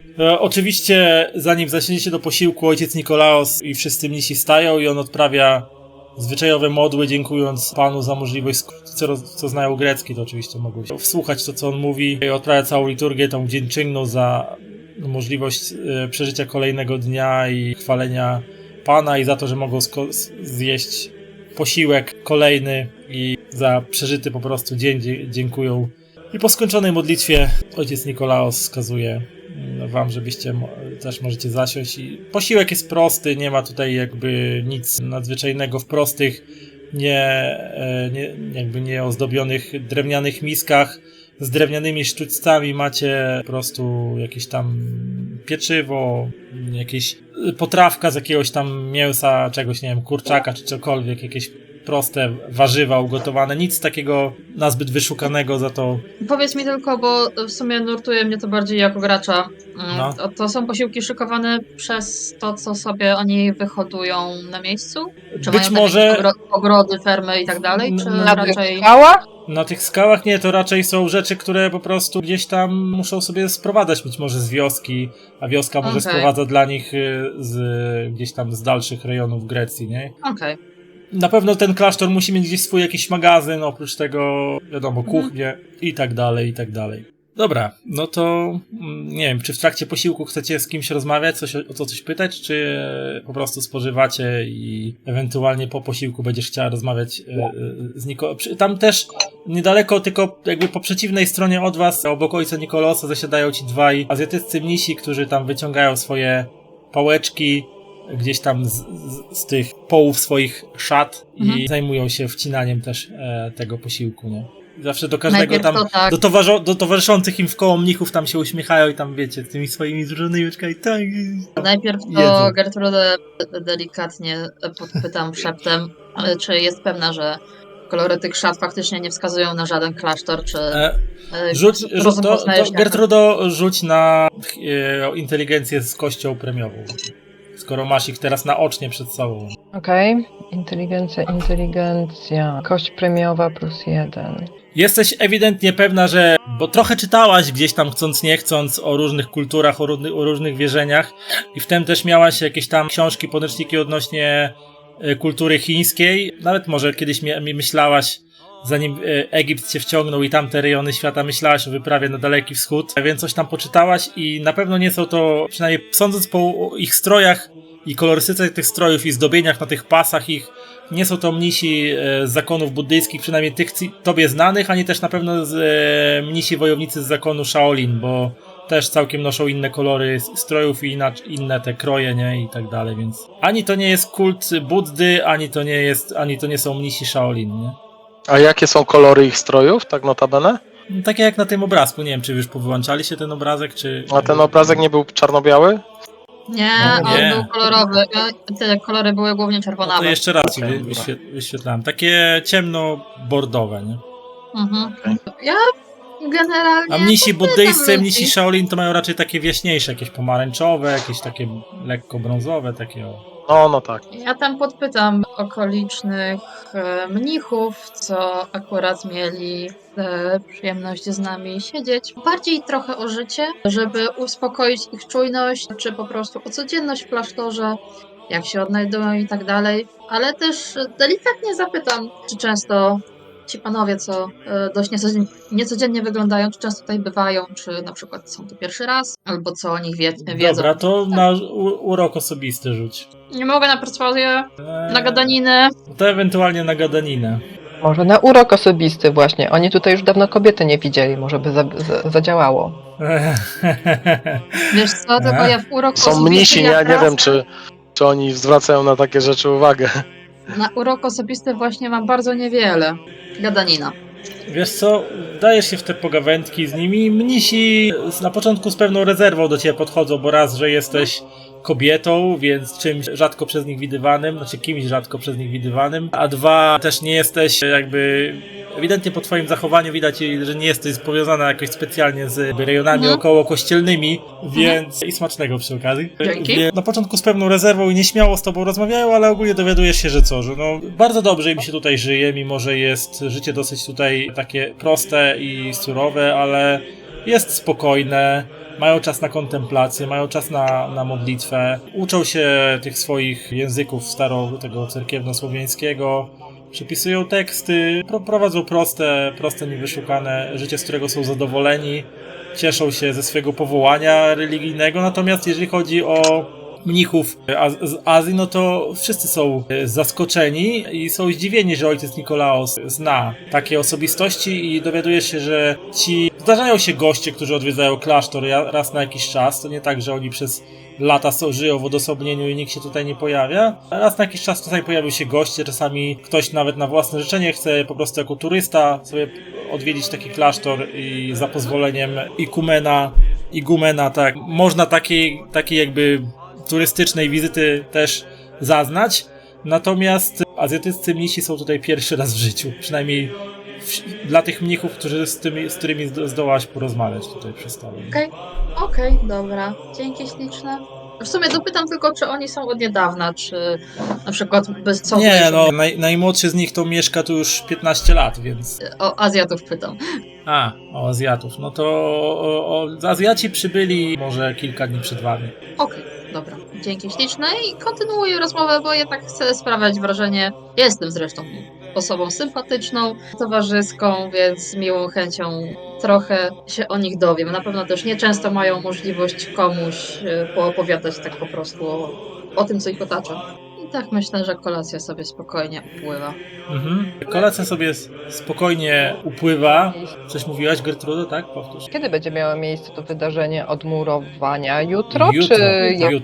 Jutro po śniadaniu. Kiedy już posiłek się kończy, kolacja się kończy, ojciec Nikolaos wstaje i odprawia mnichów, żegnając ich i udzielając błogosławieństwa na dobry odpoczynek, na dobry sen. Przypomina, że jutro ważny dzień, ważne wydarzenie. Też zwraca się do was, że zaprasza was do jakby spędzenia nocy na terenie klasztoru i uprzejmie prosi o nie prowadzenie nocnych wycieczek po klasztorze i nie zakłócanie odpoczynku braciom, mnichom, ponieważ czeka ich jutro intensywny dzień pracy, a wy też pewnie jesteście zmęczeni i chcecie odpocząć. Nie zatrzymuję was dłużej. Ja chciałem jeszcze zapytać, czy przed położeniem się spać można odwiedzić bibliotekę klasztorną. Biblioteka, znaczy skryptorium ogólnie otwarte jest do dyspozycji przez cały dzień, ale uprzejmie bym prosił o przesunięcie tej wizyty na dzień jutrzejszy. Spokojnie na pewno będzie miał pan czas przyglądać sobie nasze zbiory. Jeżeli Dobrze, będziecie nie chcieli, ma problemu. Jeśli nawet będziecie chcieli, to otworzę specjalnie dla was kronikę naszego klasztoru i będzie się można jej przyjrzeć i się z nią zapoznać. Ale wszystko w swoim czasie. Cierpliwości. Dobrze, dziękuję. Dostosuję się. Mnich Jonas jest do waszej dyspozycji, brat Jonas jest do waszej dyspozycji, gdybyście czegoś potrzebowali. Życzę wam jeszcze pani Dalio, oczywiście pamiętam o tym, żeby zarezerwować dla pani kilka minut. Reszcie państwa dziękuję, profesorze Matsorakis. Mam nadzieję, że jutro będzie pan usatysfakcjonowany tym, co pan zobaczy. Mam nadzieję, że państwo wszyscy będziecie usatysfakcjonowani i będziecie miło wspominać wizytę w naszym klasztorze. Dziękuję wam za wasze towarzystwo, za kolację. Życzę dobrej nocy. Pani Dalio, proszę na stronę w takim razie, jeżeli pani chce porozmawiać. Dobranoc. Dobranoc. Aczkolwiek powiem ci, że jak tak się ludzie rozchodzą, to tak lekko zaczepię pana profesora, że nie mam nic przeciwko, jeżeli pan profesor chce dołączyć do tego wywiadu i też posłuchać, bo może sam pan profesor będzie mieć ciekawsze pytania niż ja. Chce pani rozmawiać z ojcem Nikolasem? No dobrze, no to... To ja i tak będę z ojcem Nikolausem rozmawiać. Chętnie pani potowarzyszę, może dowiem się czegoś interesującego i zobaczę, jak wygląda... W sumie nigdy nie byłem świadkiem pracy reporterskiej, więc może będzie dla mnie też jakimś doświadczeniem. Jeżeli ojciec pozwoli, będę towarzyszył pani Idalii. Igumen skłania głowę, wychodzi z refektarza, prowadząc nas w kierunku swojego gabinetu. Znajdujecie się w końcu w gabinecie i ojciec Nikolaus zasiada na prostym krześle ze swoim biurkiem, składa ręce przed sobą. Dobrze, no to żeby nie przedłużać, ponieważ też miałem ciężki dzisiaj dzień, więc proszę pani Idalio zadawać swoje pytania. O, zacznijmy generalnie od miłych rzeczy. Na pewno chciałby się pan podzielić tym, jak pan postrzega to wydarzenie. Czy jest pan bardziej zdenerwowany, czy podekscytowany? Czy spodziewa się pan czegoś konkretnego w środku? Jestem ciekawa po prostu pana podejścia. Spodziewam się 2 kubek zasuszonych kości, tak po prawdzie, pani Idalio, ale ponieważ rozumiem, że dokonywanie takich niecodziennych czynów i otwieranie miejsc, które przez wieki tak naprawdę były odcięte od światła ludzkiego oka, jest czymś doniosłym dla nauki, więc postanowiłem sprowadzić na teren monastyru ludzi, którzy mieliby szansę zobaczyć to wszystko i udokumentować. A też jak pani widzi tutaj, nasz klasztor przeżył swoje przez te kilkaset lat swojego istnienia i te cele poza zawartością w postaci zasuszonych kości będą też świadectwem historycznym, tak? Bo Świadectwem zmiany, jakie nastały między... to, co się stało tutaj w XVIII wieku, nie dotknęło tych cel, które już wtedy były zamurowane i nikt do nich nie miał zamiaru zaglądać. Będzie można zobaczyć, jak po prostu ich historia i przemijanie odciska piętno na wszystkim, nawet na kamiennych murach klasztoru. Tak, po prawdzie jak najbardziej jest to świadectwo historyczne, ale pan brat Jonas przekazał mi, że w kronice zapisywana historia jest dość szczegółowo. Zastanawiam się, czy znajdziemy zapiski, dziennik, czy cokolwiek w tym stylu osób, które były świadkiem, jak braci zamurowano i pozostawały w klasztorze dalej. Tak, w kronice klasztoru, którą kolejne pokolenia mnichów spisywały na tyle, na ile dało się skrupulatnie, jest zawarta cała historia od jego założenia w połowie XIII wieku aż po czasy współczesne, więc historia zamurowanych mnichów oraz braci, którzy towarzyszyli im w ich poświęceniu i wyzwaniu, którego się podjęli, na pewno będzie tam spisana. Będzie opcja zajrzeć? Może oczywiście, jutro, jeżeli państwo sobie będą życzyli, otworzę dla was kronikę, będziecie mogli zajrzeć, ale dopiero po całym rytuale, który przeprowadzimy po śniadaniu. Oczywiście. Obecność mnichów z innej wiary, jak domniemuję, jest zaskakująca. Skąd właściwie decyzja o tym, aby zaprosić tą dwójkę do nas? Wiara w tym miejscu akurat niewiele ma do rzeczy. W końcu zakładam, że nie wszyscy państwo są wyznania nie tyle nawet prawosławnego, co nawet i chrześcijańskiego w ogóle. Niektórzy z państwa mogą być zupełnymi laikami religijnymi i mimo wszystko nie przeszkadza to w tym, żebyście mogli Państwo spoglądać na rzeczy, które będą się dokonywać w najbliższym czasie. Ci dwaj mnisi przyjechali na moje specjalne zaproszenie. Mam do nich sprawę zupełnie niezwiązaną z akurat przeprowadzanym jutro rytuałem. Zupełnie inne kwestie zajmują też moją głowę. Kwestie, które muszę rozwiązać osobiście przy współpracy i pomocy właśnie osób spoza kręgów chrześcijańskich. Czasami tak bywa, że żeby rozwiązać pewne problemy, trzeba sięgnąć głębiej poza to, co znamy i rozumiemy. A orientalne spojrzenie kogoś z innej kultury i z innego kontynentu może być wspaniałym dopełnieniem pewnych kwestii. Czyli to bardziej porównanie duchowe, jeżeli tak to mogę rozumieć. Tak, wymieniamy się doświadczeniami na poziomie duchowym, to prawda.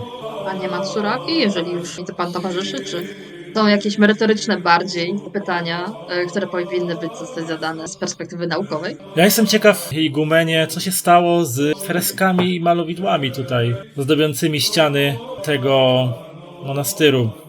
Mój drogi profesorze, wszelkie informacje na ten temat na pewno też będziesz mógł sobie poczytać w kronice, kiedy już dojdziemy do tego momentu, ale odpowiedź jest prosta. Otóż w XVIII wieku żyjący tutaj przed nami jeden z igumenów, który zarządzał tym kościołem, popadł w szaleństwo po tym, jak utracił cenną relikwię, która była przechowywana na terenach tego klasztoru. Otóż, drodzy Państwo, smutna historia, bo przed wiekami na terenie klasztoru Meteora znajdował się bardzo cenna relikwia. Otóż znajdował się tutaj palec samego świętego Cyryla. Potężna relikwia chrześcijańska, której mieliśmy strzec przed najazdem Turków osmańskich.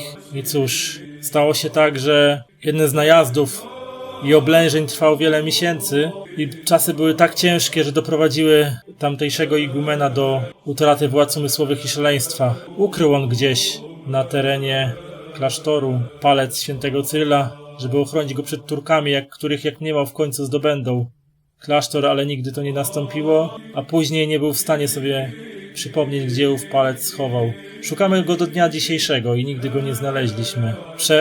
Igumen popadł w szaleństwo i nakazał swoim współbraciom zniszczyć wszystkie malowidła sakralne w całym klasztorze. Ostały się tylko te, które zastaniecie jutro w otwartych przez nas celach, ponieważ nigdy nie zostały odmurowane. To tyle, co mogę wam powiedzieć na temat braku malowideł. Niestety żadne z nas tutaj, żadne z braci nie posiada na tyle talentu danego przez Pana, żeby móc stworzyć kolejne przepiękne dzieła. Nie ważylibyśmy się zresztą. Może nawet chyba czujemy się niegodni tego, żeby podjąć się na powrót ozdabiania ścian tego klasztoru kolejnymi malowidłami, freskami i ikonami. Zapytam jeszcze o jedną ciekawą rzecz, która mnie nurtuje, choć to będzie na pewno związane bardziej z historią tego miejsca, ale wybudowanie monastyrów w skale musiało jednak determinować prowadzenie wielomiesięcznych, jak nie wieloletnich prac budowlanych. I nie wyobrażam sobie wciągania wszystkiego przez sznur, zresztą ktoś kiedyś musiał ten wspaniały kołowrót zamontować na tym miejscu.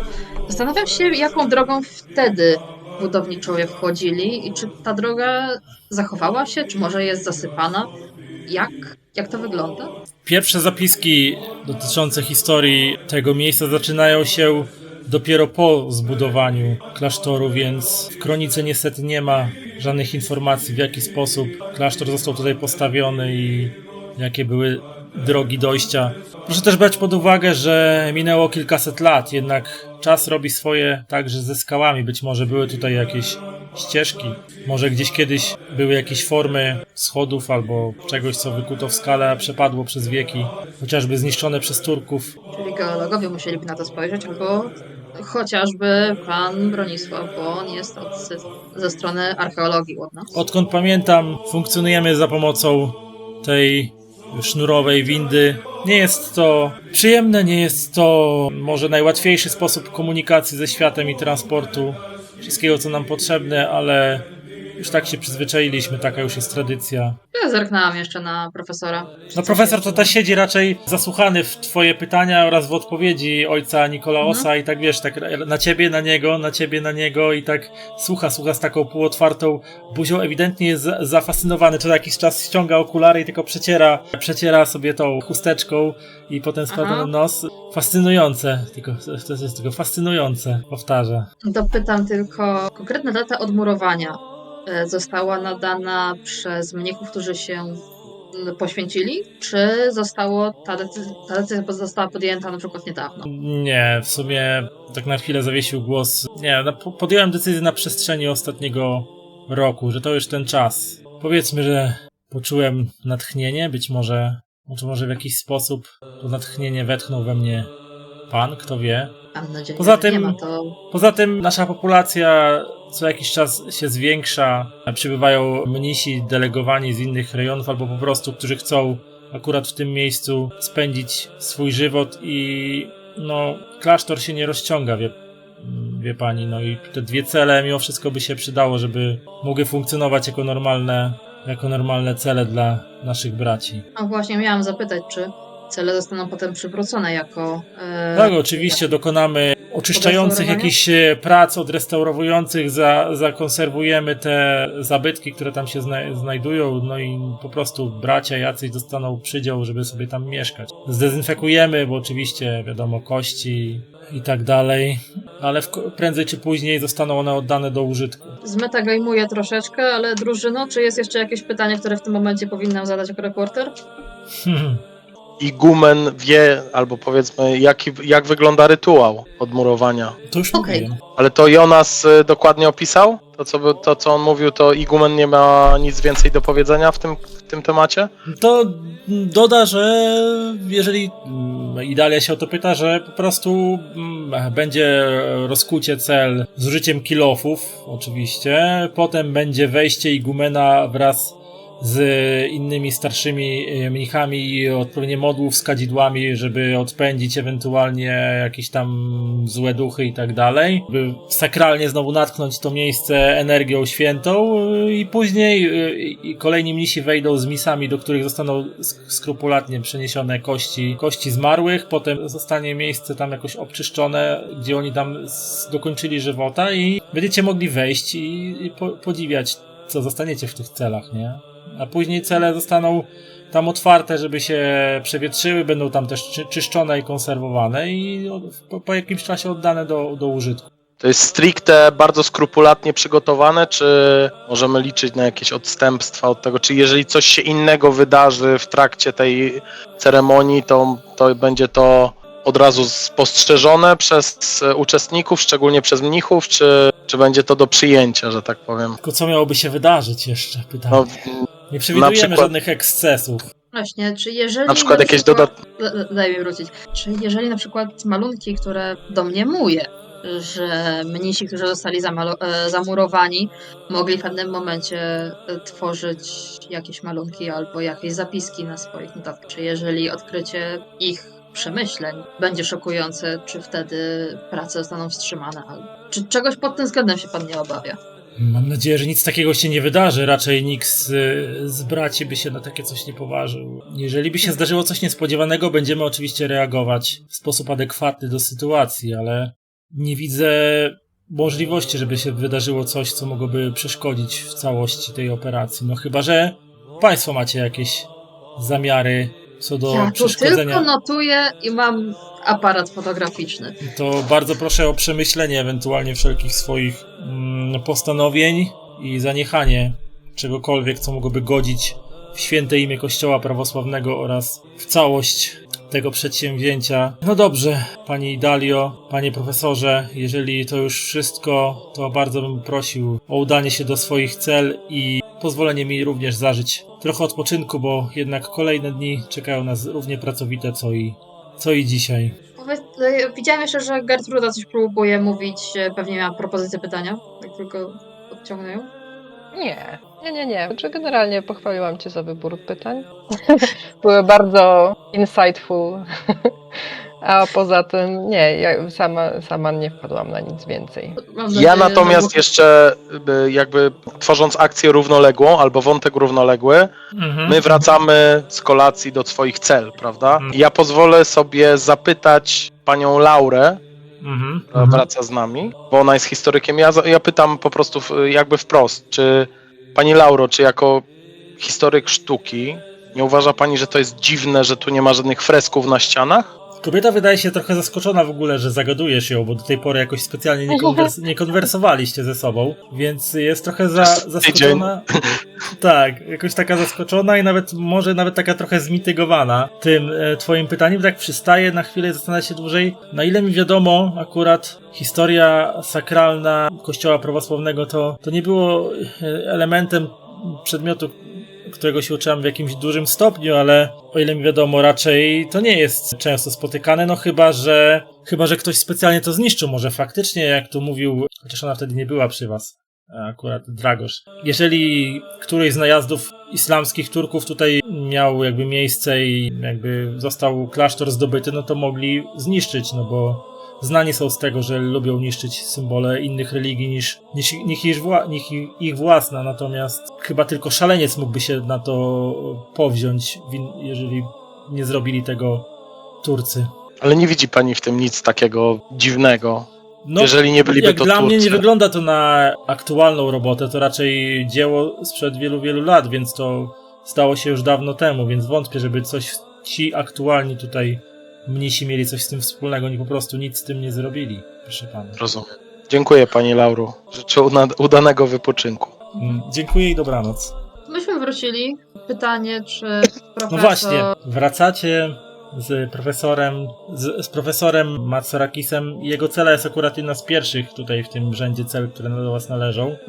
I on przystaje się, żeby z tobą pożegnać się. Czy odwraca się i pani Idalio, dziękuję za fantastyczny wieczór. Nie spodziewałem się, że wywiad reporterski może być tak ciekawą pracą. Może... Tutaj to jest jeszcze pikuś, tutaj wszystko przebiegało bez problemu. Wywiad reporterski w jakimkolwiek politykiem jest wyzwaniem i na pewno przygodą. Natomiast Matsorakis tylko przytakuje ci trochę onieśmielony i żegna się z tobą i zasuwając ze sobą kotarę swojej celi. Natomiast ty jeszcze rzuć mi na szczęście. No, Zanim ruszysz dalszą drogę do swojej celi, zauważasz taką sytuację, że po drugiej stronie korytarza widzisz jeszcze tak właściwie kątem oka, jak się odwracasz, że mnich Jonas stał w pobliżu celi wiodącej celi zajmowanej przez Laurę Kirsch i zauważasz, że jej niknącą sylwetkę za kotarą, a mnich Jonas, kiedy cię tylko zobaczył, to jakby widzisz zmieszanie na jego twarzy, które potem jakby hamuje maską tego, skina ci tylko głową i jakby do swojej celi wchodzi, nie? ja udaję, że nic nie widziałam, nic się nie stało, o co w ogóle chodzi. Po czym jak Jonas sobie potuptał do swojej celi, żeby wypoczywać, to tak zerk do Bronisława, zerk do Gertrudy, zerk do Dragosa. Widzicie, jak tam wszyscy troje widzicie, jak wasze kotary się tak odchylają i tak widzicie, jak zagląda do was Idalia. Ja sobie generalnie na razie do swojej celi pójdę, a kto do mnie dołączy, to zapraszam. Można przed snem jeszcze wykrzeszę z siebie resztki sił. A ja mam pytanie, czy my wiemy, w jakim miejscu znajduje się cela Regimena? Regimena, dobrze mówię, tak? Igumena, przepraszam. Nie wiecie. Możliwe, że gdzieś niedaleko pewnie jego gabinetu. Albo gdzieś zaraz obok gabinetu. Tak, ale ci, którzy wiedzą, gdzie jest gabinet, to tylko ci, którzy tam byli, tak? Czyli Idalia była, tak? Czy każdy wie, gdzie jest gabinet? Podejrzewam, że akurat coś takiego jak gabinet najważniejszego człowieka na stanie jest wiedzą powszechną. Znaczy, przechadzając się po tym, jak zwiedzaliście klasztor, no to... Nie wiem, są drogowskazy, gdzie gabinet w tą stronę? Nie, drogowskazów nie ma, ale ogólnie przechadzając się po klasztorze byliście... No nie jest on na tyle duży, żeby nie dało się zorientować, gdzie co jest wszędzie, nie? Okej. No dobrze, póki co udaje się do Idalii, tak? Więc niemy, niewidzialny świadek tego korytarza, przy którym są umieszczone wasze cele, jest świadkiem, jak powoli trzy postacie jakby tak cichaczem przemykają. Właśnie nie wiem, czy bo Gertruda tak, Bronisław tak, a Dragos? Też pójdzie, ale on się w ogóle cichaczem nic nie robi. Po prostu wychodzi i przechodzi do innej Aha. celi. To nie jest zabronione. No nie jest. Dementując 4 Jedną osoby w jednej celi to już jest tłok, taki poważny. trochę jak studencka domówka. Dementując jedną pogłoskę, ojciec Nikolaus powiedział, że obecni tutaj Azjaci nie są w ogóle związani z rytuałem otwarcia i że on generalnie potrzebuje ich w celu konsultacji natury duchowo-religijnej, ich osobnego spojrzenia na jakieś rzeczy. Nie dopowiedział jakie, nie dopytywałam. Alternatywnej drogi, bo pamiętam, Bronisławie, że rozważałeś, jak inaczej można się stąd wydostać, to nie jesteśmy w stanie ustalić. W sensie nawet igumen nie ma o niej wiedzy albo nie podzielił się tą wiedzą, co mnie trochę niepokoi. Co jednak mnie bardziej niepokoi, to to, że igumen zdaje się głęboko wierzyć, że panowie Azjaci są mnichami ze swoich klasztorów, gdzie Gertruda już zweryfikowała, że absolutnie nie. Tutaj troszeczkę bardziej bym się martwiła o samego igumena, czy ktoś po prostu go nie wkopał w coś nieprzyjemnego, ale nie wiem, na ile to nasza sprawa, na ile powinniśmy się tym zainteresować. Uważasz, że znajduje się on w niebezpieczeństwie? Nie powiedziałabym, że w niebezpieczeństwie takim poważnym. Bardziej już niepokoiłabym się tym, że faktycznie szukał możliwości skontrowania swoich poglądów, nawet z religią dalekowschodnią, i zamiast faktycznych mnichów sprowadził sobie 2 cwaniaków, którzy podają się za takich i chcą wyciągnąć od niego jakieś informacje albo chociażby kosztowności. Przy czym on jest nieświadomy tego, że oni są cwaniakami, tak? Jak rozumiem. Tak pozoruje. Jeżeli wszystko to, co powiedział, ci ludzie są tutaj niezwiązani z rytuałem, nie będą jutro na odparciu w formie innej niż widzów, że są dla niego po prostu jakimś słowem wsparcia, co można by załatwić korespondencją, ale ewidentnie przyjechali. Jeżeli to wszystko jest kłamstwem, no to pan Nikolaos coś bardzo ukrywa, a jeżeli w jego wierze to jest prawda, no to bym obawiała się, że ktoś pana Nikolaosa oszukał. Ja jestem ciekaw, co by było, gdyby zaproponować mu otworzenie tej księgi, która jest On tutaj. będzie ją otwierał, bo już to z nim uzgodniłam, tylko jutro po całym obrzędzie. Trochę szkoda mi, ponieważ miałam nadzieję dostać się do zapisków momentu zamurowania, jeszcze zanim te cele zostaną otworzone. No ale dobrze. Także jeżeli chcesz generalnie, to... No generalnie, ja... czyli on nie ma wiele do ukrycia, jeżeli jest w stanie podzielić się z nami zawartością tej księgi, która jest tak naprawdę spisem wszystkiego, co tutaj się działo na przestrzeni wieków w tym klasztorze. Tak, na to wychodzi, że tak, chyba że ustalimy, że w księdze czegoś brakuje. Bo na ten moment dla nas to jest tylko księga i... Dopóki jej nie otworzymy, to nie jesteśmy w stanie stwierdzić. Tak. A, i jeszcze rozwiewając kwestię braku malunków, bo pociągnęłam troszeczkę ten temat, to rzecz może smutna, ale z perspektywy czasu wydaje mi się, że jednak w jakiś sposób zabawna. To się stało w XVIII wieku, gdzie tamtejszy igumen obawiał się, że najazd Turków zabierze mu relikwię świętego Cyryla, którą mieli bronić, więc stwierdził, że ją ukryje w jakimś miejscu na klasztorze, żeby Turcy... Co to była za relikwia? Palec. Jedna z relikwii. Palec Cyryla. Stwierdził, że ją po prostu ukryje na terenie klasztoru, żeby Turcy jej w razie czego nie znaleźli, i zapomniał, gdzie ona jest. I popadł w szaleństwo i kazał tamtejszym mnichom wtedy ścinać wszystkie malunki i inne obrazy. Generalnie on tak wtedy mu siadło na głowę, że że nakazał eliminację wszystkich świętych symboli poza klasztorem. Ostały się tylko te, co w kaplicy i w refektarzu te rzeźby, tych posągi Cyryla i Metodego. Okej, ja zagadnąłem panią Kirś, ponieważ ze względu na zachowanie pana Kirsia wcześniejsze nie do końca ufam tym ludziom i sądzę, że może tutaj być jakaś sytuacja niezbyt oczywista, jeżeli chodzi o ich uczestnictwo, no ale jakby nie dostrzegłem nic podejrzanego w jej odpowiedzi. Ona stwierdziła, że mogły być usunięte dawno temu, lub też usunięcie fresków było rezultatem jakiejś napaści, na przykład tureckiej. No to masz dementację, że napaść była aspektem, o który się obawiano, ale to igumen nakazał usunąć te ozdoby. Przepraszam za takie określenie. Mhm. Jeszcze macie Swoją coś, drogą- jeszcze swoją macie coś drogą do nigdy- przedyskutowania, tak? Swoją drogą nigdy nie znaleźli tej relikwii. Tak jakby zapadła się pod ziemię. Zastanawiam się, czy jej po prostu nie zakopano gdzieś. No wiesz, palec jest malutki, nie? Więc wszędzie go można włożyć.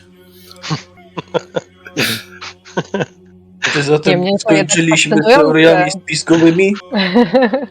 To fascynujące, że gdzieś tutaj na terenie tego klasztoru prawdopodobnie ciągle jest palec świętego Ryla. Cyryla. To by było ciekawe, gdyby... Na ten moment gdyby- tak, ojcze Dragosie, wydaje mi się, że z teoriami spiskowymi kończymy. Jeżeli okaże się, że dwaj Azjaci są w pierwszym rzędzie. Pytanie do Idali, a scenę z panią Kirsch i Jonasem wspominasz, czy Zaraz. zachowujesz dla siebie? Zaraz!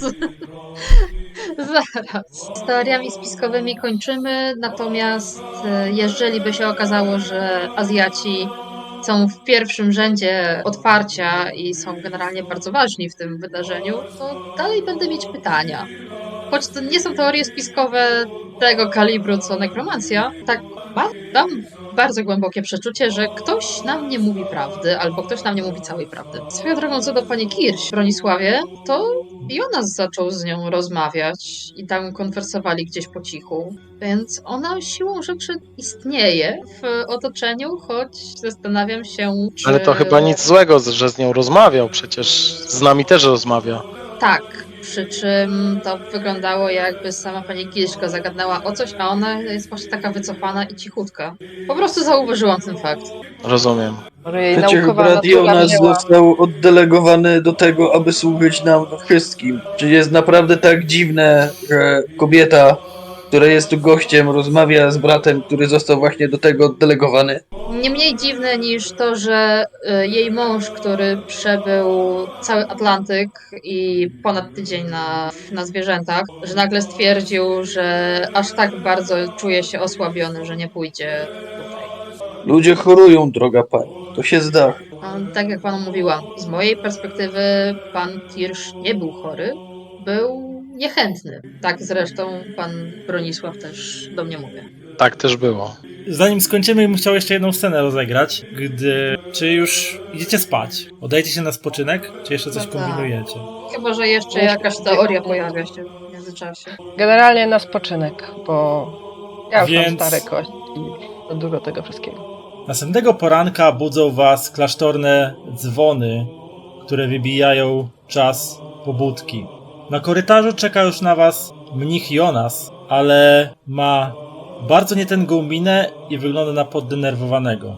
Co się stało, bracie? Wczoraj taki rozmowny i sympatyczny się wydawałeś, a dzisiaj taki nietęgi. Mamy problem i na razie wygląda na to, że igumen niespecjalnie się nim przejął. To znaczy? Wczoraj w nocy ktoś odciął sznur od kołowrotu. Jesteśmy odcięci od świata. I igumen się tym nie przejął? Stwierdził, że zajmie się tym po rytuale. O To kurczę.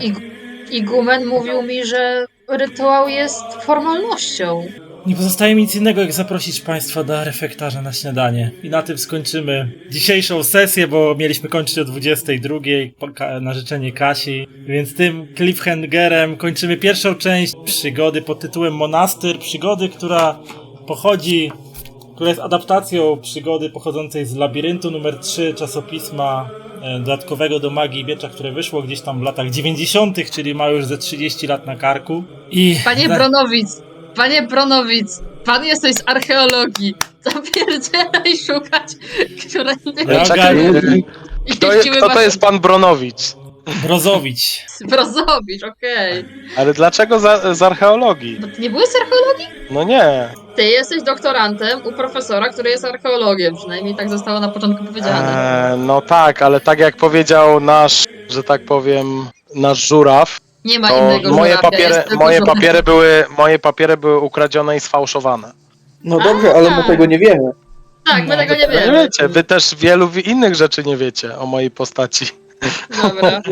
Ogólnie ja, bo bym chciał jeszcze, zanim się pożegnamy, jeszcze parę zdań zamienić wrażeń na temat dzisiejszej sesji. Ja ze swojej strony powiem, że jestem naprawdę zachwycony tym, jak się fajnie wciągnęliście w roleplay między sobą, że mi się tego genialnie słucha, ogólnie rzecz biorąc. Dalej z góry przepraszam za wkurzanie jako dziennikarz. Ja tutaj, Dragosz niby większość czasu siedzi cicho, ale jak się odezwie, i zacznie komentować, to po prostu jest mistrzostwo świata. Ta jego żelazna, taka przyziemna logika, jak mi to się zajebiście podoba, jak on wjeżdża tutaj z buta i rozwala, tutaj coś fantazują, a może... surowy pop, nie? Tak, taki surowy pop, a może nekromancja, a może coś, a może byście się zastanowili, że to mogło być po prostu tak, nie? I dlaczego wy tu cudujecie? Dlaczego podejrzewacie, że mnich Jonas od razu knuje spiski, kiedy po prostu rozmawiał z kobietą, którą ma się opiekować?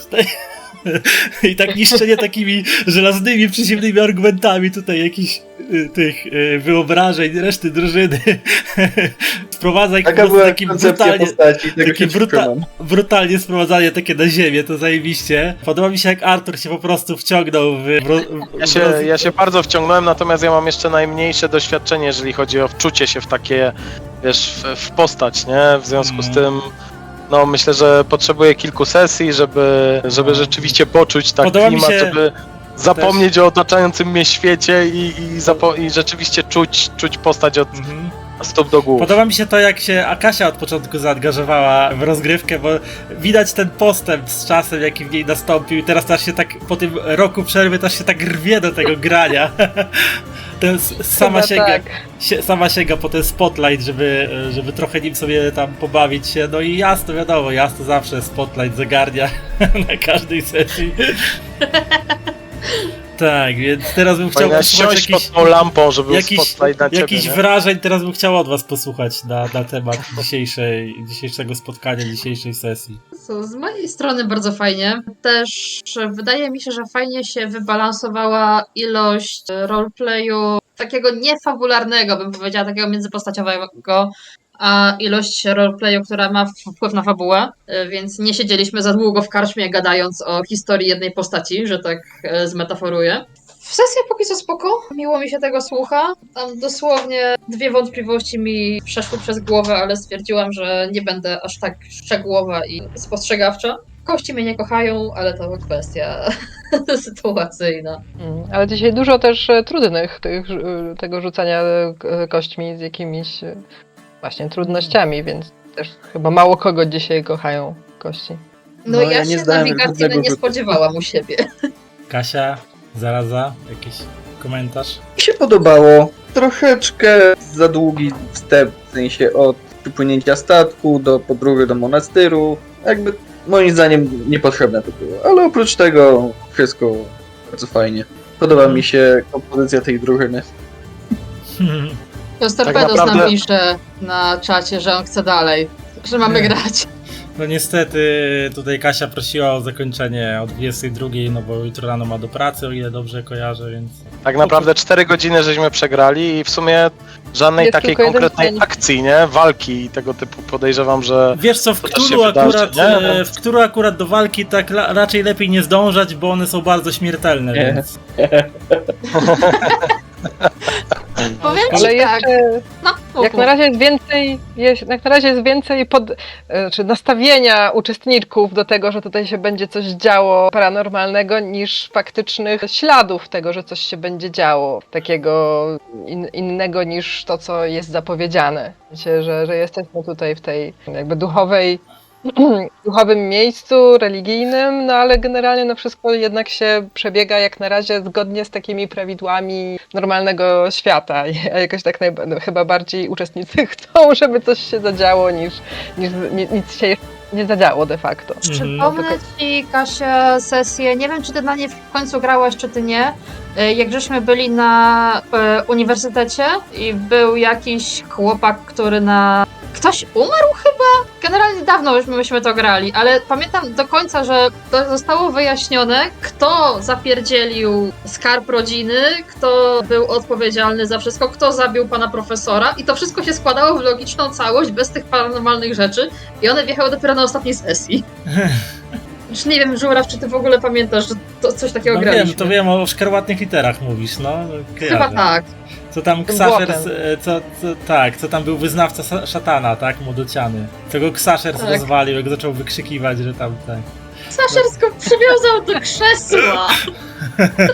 Tak, zapraszamy na zapis na YouTubie na szkarłatne litery, kto nie oglądał, naprawdę było ciekawie. A ogólnie ta koncepcja, ten cliffhanger finałowy, kiedy dowiadujecie się, że lina została odcięta i jesteście odcięci od świata, jak... No ja powiem szczerze, że myślałem, że na drugi dzień okaże się, że Igumen nie żyje, albo coś takiego. Natomiast Jeszcze No nie właśnie, byliście na śniadaniu, jeszcze nic nie wiadomo. jeszcze nie byliśmy. No właśnie, bo No, jak na ale razie to jeszcze się nie zadziało nic takiego strasznego, w sensie no jakby, no okej, no jesteśmy odcięci od świata, może jest to trochę nieprzyjemna perspektywa, ale to też nie dzieje się w tej chwili nic takiego, co by sprawiało, że to odcięcie od świata jest jeszcze bardziej, że jest jakieś naprawdę przerażające, w sensie czy naprawdę, nie wiem, okropne. Wiesz co, ja myślę, że trzeba wziąć pod uwagę to, że to psychicznie zadziała na postaci. Nie wiem, na ile macie gotowość odegrania tego, ale no jednak jesteśmy w sytuacji, gdzie mamy przynajmniej 2 gości, którzy są lewi jak cholera. Mamy dziewczynę, w sensie żonę pana Kirsza, która... Dla mnie z nią jest coś nie tak. Ona też coś ukrywa dla mnie. Już samo to, że jak wyszli ze statku i ona szła kilka kroków za nim, to już było dla mnie sygnał, że ej, tu coś nie gra. No i generalnie mamy wielką, podniosłą chwilę pełną niepewności, ale jak przyjdzie co do czego, to nie mamy jak uciec. To na postaci powinno działać. No jak na razie tutaj nie ma, patrząc z perspektywy postaci, no jak na razie tutaj nie ma niczego, co by zapowiadało, że trzeba będzie przed czymś uciekać. I moja postać też się nie dopytywała cały czas, jak stąd można jeszcze wyjść inaczej, więc Wiecie, to może... pytanie jeszcze, na ile my oceniamy tą sytuację z naszej perspektywy, czyli z perspektywy teraźniejszości, a na ile powinniśmy ją oceniać z perspektywy czasu sprzed 100 lat, nie? Bo tak naprawdę pozycja kobiet 100 lat temu była zupełnie inna niż teraz, prawda? Ale wiesz co, akurat w Okej. tym, bo wiadomo, że tam kobiety w tamtych czasach, no powiedzmy nie miały takich ról równych Bo te mężczyzn. ruchy emancypacyjne, one się dopiero tworzyły, Tylko, nie? że wiesz co, na założenia No, ZW Cthulhu, żeby uprościć ten schemat, żeby nie wymuszać na takich dosyć dzisiaj niekomfortowych i nieprzyjemnych sytuacji dla graczek i dla osób grających kobietami, no to się uznaje, że kobiety były równe mężczyznom, żeby po prostu nie generować sobie dodatkowych Okej, problemów. czyli No jakby- chyba, że ktoś sobie uprze się bardzo, żeby się trzymać akuratności historycznej, to Ale tak, wiesz, ja mówię to w kontekście tego, że na przykład pani Kirsch szła parę metrów za panem Kirschiem, nie? No to jednak może wynikać z pewnych uwarunkowań znaczy nie parę metrów, kulturowych tylko parę tamtego czasu, kroków, albo nie? może uwarunkowań, albo może wynikać z tego, że rzeczywiście coś jest nie tak, nie? I to tu już jest właśnie ta druga strona medalu. No, po prostu z Dla dynamiki mnie- w tej relacji. Dla mnie właśnie ta relacja jest tak bardzo sztuczna, że ja początkowo zakładałam, że Laura w ogóle otruła męża tam na dole, żeby on za nią nie poszedł, żeby to ona była tym wielkim odkrywcą, który potem zawiezie na uniwersytet te rzeczy. No ale pan Kirsch Tak prozaiczny powód. Tak, Szukała że swojej- że to nie twoja praca, to moja praca i to ja będę tą sławną. Dobra, To- anyway, dzięki tutaj- śliczne, było Tutaj bardzo ktoś miło. na czacie napisał, że że mnisi są, że będzie jak w imię Róży, albo że to są O. że ci mnisi są ninja, albo że są magami jak z Doktora Strange'a, tak? Po tych magach to ja akurat. Aha, to ty, tak? Aha. Oni mieli te same barwy, co z Doktora Strange'a? Chyba nie. Nie, tam ci bardziej Nie, wyglądali tam jak ci mnisi. byli Jak Shaolin. mnisi, nie? Dokładnie. Niestety nie mogę zdradzać zbyt dużo, a też pewnie część rzutów wam nie wyszła, żebym mógł wam zdradzić więcej, więc to jest jak jest, nie? Ale mam nadzieję, że będziecie czekać na kolejną część, tylko teraz zgrać grafiki, nie? Żeby... Do moi drodzy widzowie, osoby oglądające, dziękuję wam wszystkim za udział w dzisiejszym streamie i w dzisiejszej sesji, za mnisi budynisi, napisał Los Torpedos. Albo pysi mnisi, też było takie określenie. Tak. Dziękuję wam wszystkim za oglądanie, za towarzystwo, za słuchanie nas. Zapis tego streamu za jakiś czas, oczywiście nie prędko, przemontowany, lekko skrócony, wyląduje na kanale YouTube i na moim Spotify, ale kolejka do montażu jest długa. Zresztą wszystko jest tam umieszczone na moich socjalkach, co w jakiej kolejności będzie montowane na najbliższy czas. Ja życzę wam wszystkim dobrej nocy. Pozdrawiam was wszystkich serdecznie. Informacje o kolejnej sesji Przygody Monastry będę informował na swoich socjalkach, więc zachęcam do śledzenia. Przypominam o Wielkiej Orkiestrze Świątecznej Pomocy w ostatni weekend stycznia. Jak ktoś chce ze mną zagrać w RPG przy okazji zbierając do Eskarbonki pieniądze, no to zapraszam do kontaktu ze mną, dogadamy terminy i tak dalej. I w co byśmy ewentualnie zagrali. Ja jestem otwarty na propozycje. I do zobaczenia na kolejnych streamach. Papateczki, dobranoc. Dobranoc. Jeżeli spodobało Ci się, drogi słuchaczu, to co robię, zapraszam do odwiedzenia swoich mediów społecznościowych: YouTube, Facebook, Twitch, Instagram. Wszędzie znajdziecie mnie wpisując w wyszukiwarce żuraw.pl. Linki w opisie każdego odcinka.